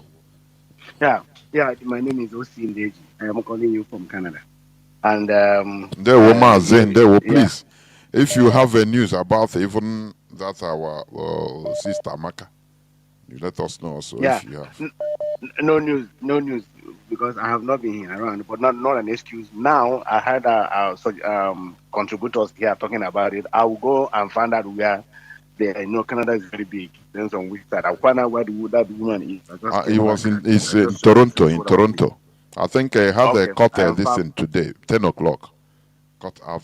Okay, Toronto is 5 hours from where I am. 5 hours flight from where I am. So, okay. We'll look into that more. You always you say no eulogy, but we have to continue. That's where we are trained. You guys try so much. Somebody who says to have a wedding is too easy. To try and do child education and see how it feels. That's a proverb from our people. And like you said, we're all suffering we're all partaking in Nigeria and our people suffering in Nigeria. And let me, before I go on to what I have to let our people know that this word they tell you, also all article is the deceit, all collective. We are there together, collective, Biafrans. We have to fight this in collectively, not missing. So let me go straight to what I was saying. Some people, like some contributions here have said, Ndi Igbo connive and arrested in Kano. I know our people may have, some of them may have been used for some finishing job, but our people should understand that the arrest of Nnamdi Kanu is beyond the all global power. And so, can you have now?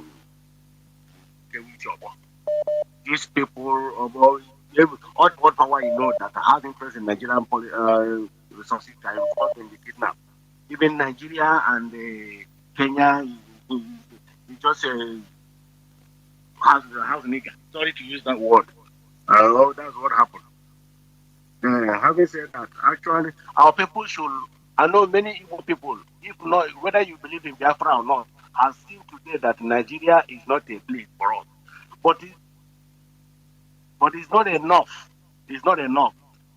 They have to actually support IPOB through DSN. They must support. And there's something one of our leaders said the other day. I don't want to call them. The man said it, but I have said it in another platform, but I want to say it here. That means one of our leaders said, anything they give us, we take. That is, I think that's the wrong statement. If it is overlooked, they should correct. We are looking for Biafra, not anything they give us. If they are doing their journalism, okay, good for them. Biafra is the reason we are here, and that's the reason many of us has died. That's the reason our leader Nnamdi Kanu is here. And another thing is the most problem our people have is 15 minutes memory. We're always talking on radio Biafra.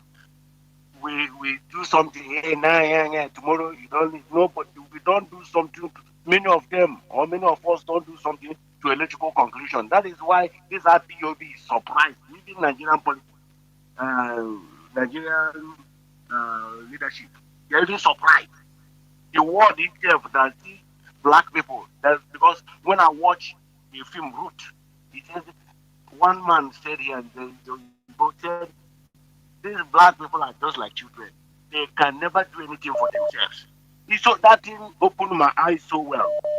Bro, so I hope I'm not wasting much time here. I'm not wasting much time here. Another thing, I have just two other things to say. I think I don't know how it's going to be done, but I think it is time. Even though Nnamdi Kanu, one of his programs, he says, if you don't support this Biafran restoration, you cannot enter Biafra after restoration. I think IPOB should look into this and see how it's going to be implemented even now. While we wait for the release of Nnamdi Kanu, even now, that we have to make sure that if there's a way anybody can bring this, how it's going to go through, so that every Igbo man will support this struggle. It doesn't matter whether you're for or against. All these are people who have a lot of money spending, building 1 billion, 1 trillion houses in Kanu, Lagos. They must be compelled at this point. That's my suggestion, though. It's a suggestion. Lastly, one matter. It's also important, in my opinion. You know, before I came to Canada, I thought I was going for greener pasture. I never realized I was running away. I didn't know until now. I think it's important to have a program in IPOB, Biafran Radio per se, to educate people about the negativity of this running away, this Jabba syndrome. It's a very bad thing. You own nothing abroad. Your well-being looks like plastic smile. yeah, the system here is good. Does not mean it's better than where we come from. The only thing is we have no system that is working. And that's why I bring, even though Nigeria is bad to us, why is it that we need to compel Biafra governors in Igbo to start building Igbo into their own capacity? It's not about Nigeria that stopped them from building our road. It's not Nigeria that stopped them from, hiring the people as they can. The small thing they can do. I don't trust Nigerian politicians. People have said about Alex Yoti. I know he has done so. One thing I know he achieved in Abia State is these Fulani men, especially where I come from, and Umunochi local government. At least that one I know. If there's anything he's doing, why not all these other people do? Just small. Just small. Thank you, my brother. Thank you. This is the contribution I have in case you have something to do say about this, and I appreciate your good job. Thank you. Okay. Let me see. This caller I've been calling. Please, Mazi, can you hear me? Oh. Mazi, can you hear me? Please use 2 minutes. You have been calling since. That's why I pick you. Otherwise, Okay. I am at the verge of closing. Please, 2 minutes maximum. Okay. Yeah, thank you, Mazi Chinedu. Man, I listened to the broadcast of Chinedu. I've been down since then, to be honest with you. Here's what I want our people to understand. I hope everybody else have the same kind of, the way I feel. Nnamdi Kanu did not force me to start listening to him and to buy into what he's doing. It was out of my own volition. And because I believe in what he was doing. Okay? So, my ultimate loyalty belongs to the ideology that he's proffering. My ultimate loyalty is to that ideology, which is ideology of Biafra first. Biafra first ideology. Igbo first ideology. Followed by the leadership, the DOS leadership. My ultimate loyalty is the DOS leadership. That's the way I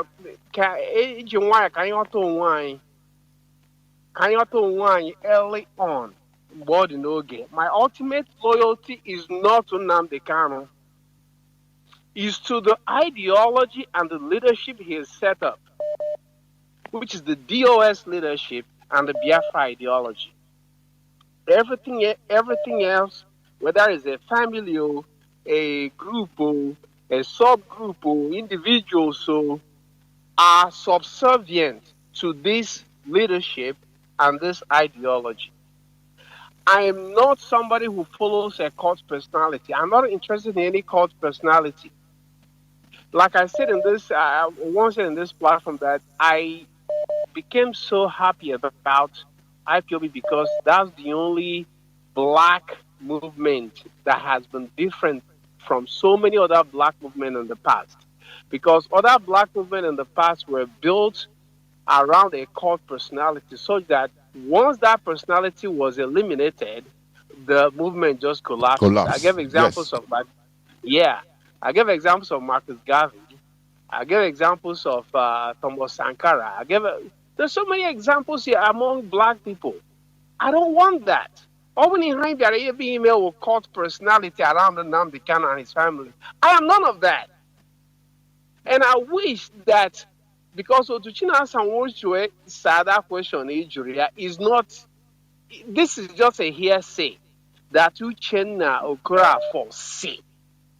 That na siblings of Onyendo see that only the siblings culture also.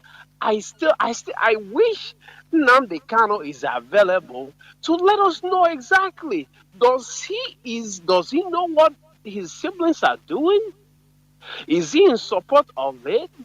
Is it true that he said that he doesn't trust anybody in the leadership except his family? This is bothering me, man. Because I really, no. I don't. He's not a god.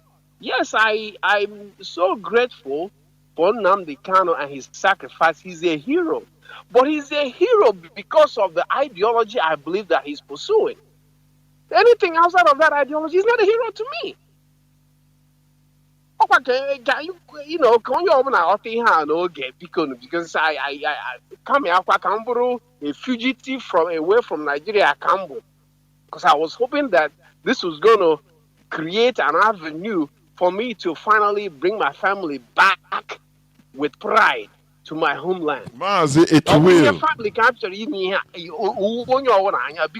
Mazi, it will. Let me tell you something, Mazi, before you go. You know, there are certain things you put one and two. When you listen, when you check at the beginning of Mazi Nnamdi Kanu's travel, that is the rendition, 2021. Mazi, it was absurd when you confront the leadership. They didn't know that even Mazi Nnamdi Kanu was in Kenya or traveled or, you know, he was renditioned. The day Mazi Chinedu had it is the day I had it, that he was renditioned from Nigeria. Through the same platform, I'm telling you. So it is absurd. So what you are saying, it is what you don't know what we, you know, just we like journalists, we queried the leadership to the extent that we become Kawaziemba. You know, I'm telling you this. So why should here we internal meeting? So what are you telling me? That Mazi Nnamdi Kanu went and didn't tell, what are you? Are you not IDOS? Then you people are deceiving us or is he deceiving us as a kitchen cabinet? You made you people kitchen cabinet? Mazi, what I'm telling you, it didn't augur well with anybody. People, all these things when you get na history. I am telling you. Okay, when some things I get revealed like this, people will not even believe it. So that is the thing. So, but let me tell you something. Nobody should ever be discouraged with anything. The IPOB, it has come to stay. It's an institution. That is the beauty of it. Yes. It is we that we can, you know, it is we that can make it to retain the institutionalism it is. You understand me? Because when you become discouraged, when you know, it seems also that you are guilty of what you are trying to run away from. That you don't want to be in a place whereby once the person, the initiator goes down, everything collapses. It is not, you know, we are in this, but we are new, we are learning, all of us. Because, you know, when you look at even, like listen to the statement of Mazi Chinedu, he used to say it, that this is the reason why we Igbos, we don't build the business that lasts for generations, because we put it on top of one person. You understand what I'm saying? And being in a Nigerian situation, if you have a business in Nigeria, you see how difficult it is as an Igbo man, a lawyer. I was talking with somebody, or some business you may establish right from America, you may in Nigeria, you all look at your mind, you all look at your loss, everything. You make all those things. If you finish all those things, you establish as you are alive in that party. If you are no more, your children will not be how difficulty. They run away. The best in how sell everything and start up another thing they can easily manage. That is what Nigeria put to us. But we also will not allow ourselves to institute cling our hope on one person, because it is highly dangerous. Highly dangerous. That is the institution. You make yourself to be available, that you are part of that institution. You have a stake. So it makes you contribute to your quota. And you continue contributing, so that whenever any person is just like a group of millions of ants. If one is killed, the other one don't know. They will not even. It's not visible. Every other, they will continue their work. Things will continue moving. That is how this IPOB should be. Mazi, continue, please.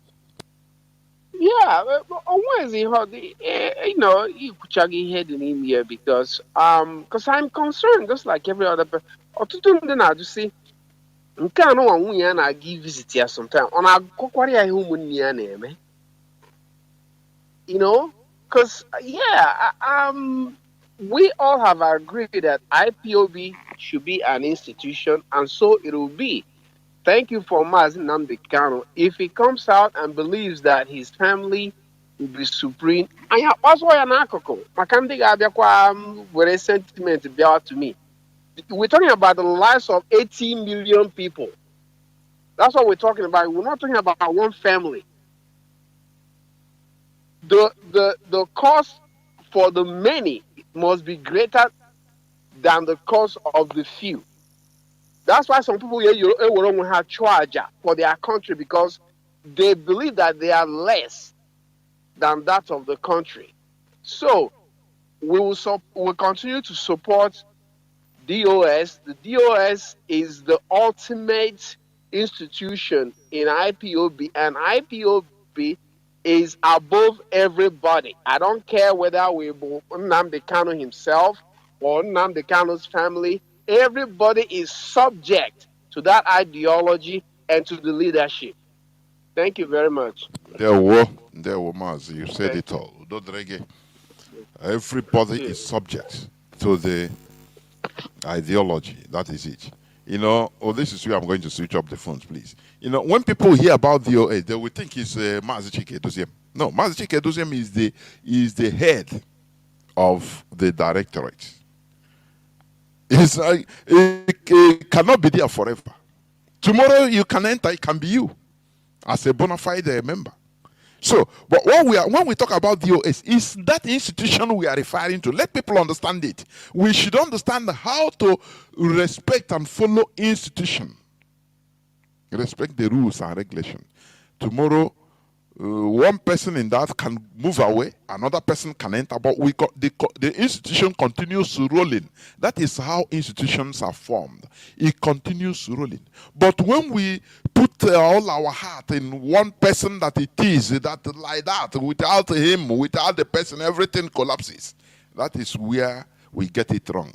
And that is why, you know, we Igbos, we don't get things right. Once that person, we cling our heart, is gone, finish. I don't know, I have a caller. I don't know whether you have information or anything. Caller, can you hear me? I can hear you, Mazi. Please, Dr. Jonathan. There, well, please, Mazi, make it as brief as possible. I'm concluding. But, yes, I'm going to make it in 30 seconds. Great Biafrans, my name is Chukuma Biafra. The information, the broadcast of our GOC was very instructive. Our information going around. And to strengthen us in IPOB as a movement, as an institution, and in the leadership that we'll have. Every Biafran should take that information. Also, Meme Kano, also Ayagawa Japan. The thing is that he's on a mission. And now we have beat both him and Nigerian government to that mission. We know what he's coming to do, to pollute the mind of people who have heard swear in IPOB. Ndị Igbo na-apịlụ si n'ihe dara na mmiri n'ọkụ ka eji achọ ya. We have the information. When I go to our family meeting, we're going to discuss it. Arab America, any of them. Yes, we will now. It's for us to work with this information. It's supposed to strengthen us because the Nigerian government use reverse psychology. Some people Kuroku here say there is no duplication of Amateku. Neither there is a duplication of Fishback in the north. Yes, because they see Igbos see everything they see the business and profit aspect of it. And that is what they have calculated. How do you say it? Up. Seterai provocateur. They want to duplicate. Now they're sending this person, Koga Korea, the favor of those who will listen to him, because no blood brother of Nnamdi Kanu. The Bible appeal listen to open mother with the name open the siblings of Onyendu with the name open the Nigeria with the name. We are going to reverse that psychology on them in all our family meetings and maintain our stand. Obviously, there is no need to overflog it. We have gotten the information, and it's left for all of us to work on that information. Yes, Gaweni we on the IPOB family. As at this time, the people, those who have stood for this struggle, not those who were swept by the wave of gossip and all that because they want to pander to the. I'm talking with one Nyendu. Nnamdi Kanu, Biafrans love you genuinely, and we are not shaking on it. But here, in this organization,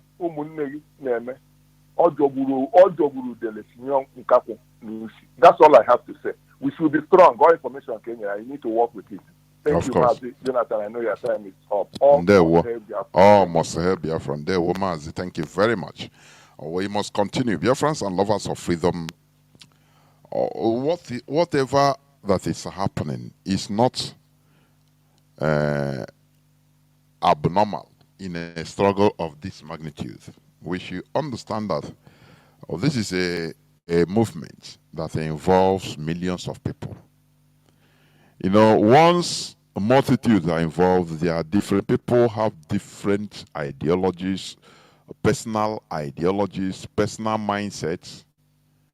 You know, some are mixed multitudes. That is why when a government wants to engage in a very top secret mission, sometimes maybe in that country only maybe 2 or 3, the president and maybe the military chief, we know about it.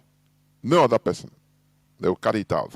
Why is it so? They want to limit the information going out. Because the more things go out to the public, the more people are numerous, the more they have possibility of collaborating with the movement. I mean, compromising the movement. You understand? But that is it. That is why we are building an ideology that will guide us. That is what we are building now. That is, remember, that is whatever we build now is what will guide us, what will guide our generations. That is why it is not easy at the beginning. Beginning of building ideology is not easy. Sometimes it can go to civil war. You know, I told you a story of a history of the Fulani. When now we are just seeing, oh, they are moving smoothly, but at the beginning it was not so. They had to fight civil war. The people, the Torobe clan, the clan that is wants the interest, overall interest of their people to be regulated. They have to clash with others and kill many people. They fought internally inside them. Brutal war for years before they were able to do what? To bring them together and remove all those bad eggs. Thousands, if not millions of them. Even the same thing to Islam. For Islam to gain orthodoxy, it took them 150 years to gain orthodoxy in the Muslim world. That 150 years is 150 years of wars and turbulences. Because they didn't agree. It's like that. It's always like that. But today we are seeing them as, oh, they're riding smoothly. They are Islam is their ideology. No. It wasn't like that at the beginning. There were bloodshed everywhere. Because they have to follow one side. There was a time the Islamic religion was facing. When they built their mosque, they faced a place they call Petra. is an ancient, old, medieval city in Jordan today, in today's Jordan. When they were facing that place, there was a time they were facing Jerusalem. A time came, they started clashing. Why? They are trying to build an ideology, a common ideology that guides everybody. It's not easy. So that is what is happening to us now. Since the Europeans came and destroyed our ordinala, that has been our guiding ideology. Because had it been the Europeans didn't come and messed up our land, compromised it, and forced their own ideology, their own religion on us, we wouldn't have problems. You understand? We would have been going with our own way of life. It would have been an ideology guiding us all. Are you hearing me? Because that is our natural thing. But the Europeans came through colonization. They colonize, and once a people is conquered, their God is conquered. That is it. So they came, they removed, they uprooted, tried to uproot our tradition, our ideology, and they planted their own. And that thing they planted is confusion everywhere. They used it to destroy us. So now the awakening has come for us now to go back and be what we were. That is what we are building. That is restoration of Biafra. It's not easy. At the beginning, it's not easy. Some people will manifest their selfishness. Some others will take their own interests above our collective interests. Some will come with mandiara because we are people that we are not having any ideology. We are divided people. Courtesy of Nigeria, courtesy of the Europeans, and courtesy of Nigeria. So now we are trying to gather ourselves together, our pieces together. It's not easy. It's not going to be easy. That is the situation. Some people will feel that that their personal interest is more than our collective interest. They will come with blackmail. They will come with war. Some will come just like Nnamdi Kanu sibling, what they are doing. And they made it. That if there will be, after all, it's my brother that formed it. Why? Naturally, we are the head. So they don't care about the institution. What matters is them. That name, that they are on, so that everything. Do you see how they immediately they secured the finance? Immediately, Mazi Nnamdi Kanu was renditioned. They secured the finance so that now don't go that side, and then don't ever you are with us. So don't ever they secure that one. That is how difficult these things are. It's not easy to channel a people like us to one direction. The Europeans destroyed us. They used Nigeria. Nigeria come and disorganize us more and more. Religion destroyed us into pieces. So now we are trying to come back together. There will be many ups and downs. It is understandable. Until once we continue, consistency is the key. Even Mazi Nnamdi Kanu have been hammering on it. We should be consistently consistent, resilient, and continue. We continue until victory will be achieved. Do you know what Islam suffered? Muslims you are seeing today being respected. They fought bloody wars for more than 150 years. That was when the superiority gather, scatter everybody, and now they burn every other script that will talk any other ideology other than that thing they believe, and now they put it down as Quran. That is it. It's a historical fact. It happened in everywhere, even in Christianity. That's the same thing. So at the beginning, gathering people under one ideology has not been easy. But you don't talk of that time. You look in the future. Once you're able to gather it, now the future will be bright. That is why our people, we must be consistent. If the battle you fight and run away, you will fight it again in the future. Until you stand up and defend yourself and fight that battle and win that war. Now in the future you have peace. But when you say, no, I don't want, no, don't fight. No, don't fight. You will continue postponing that fight, and it will continue worrying you until you fight and win that battle. That is what we do here. We preach, we dispense the good news. We preach the good news. We preach the gospel. Sometimes it might not be palatable, but we say it as it is. Thank you for listening. Biafra remains our religion. Biafra remains who we are. It's our ideology. From me, Mazi Jonathan Chinedu, from here, it is simply good evening.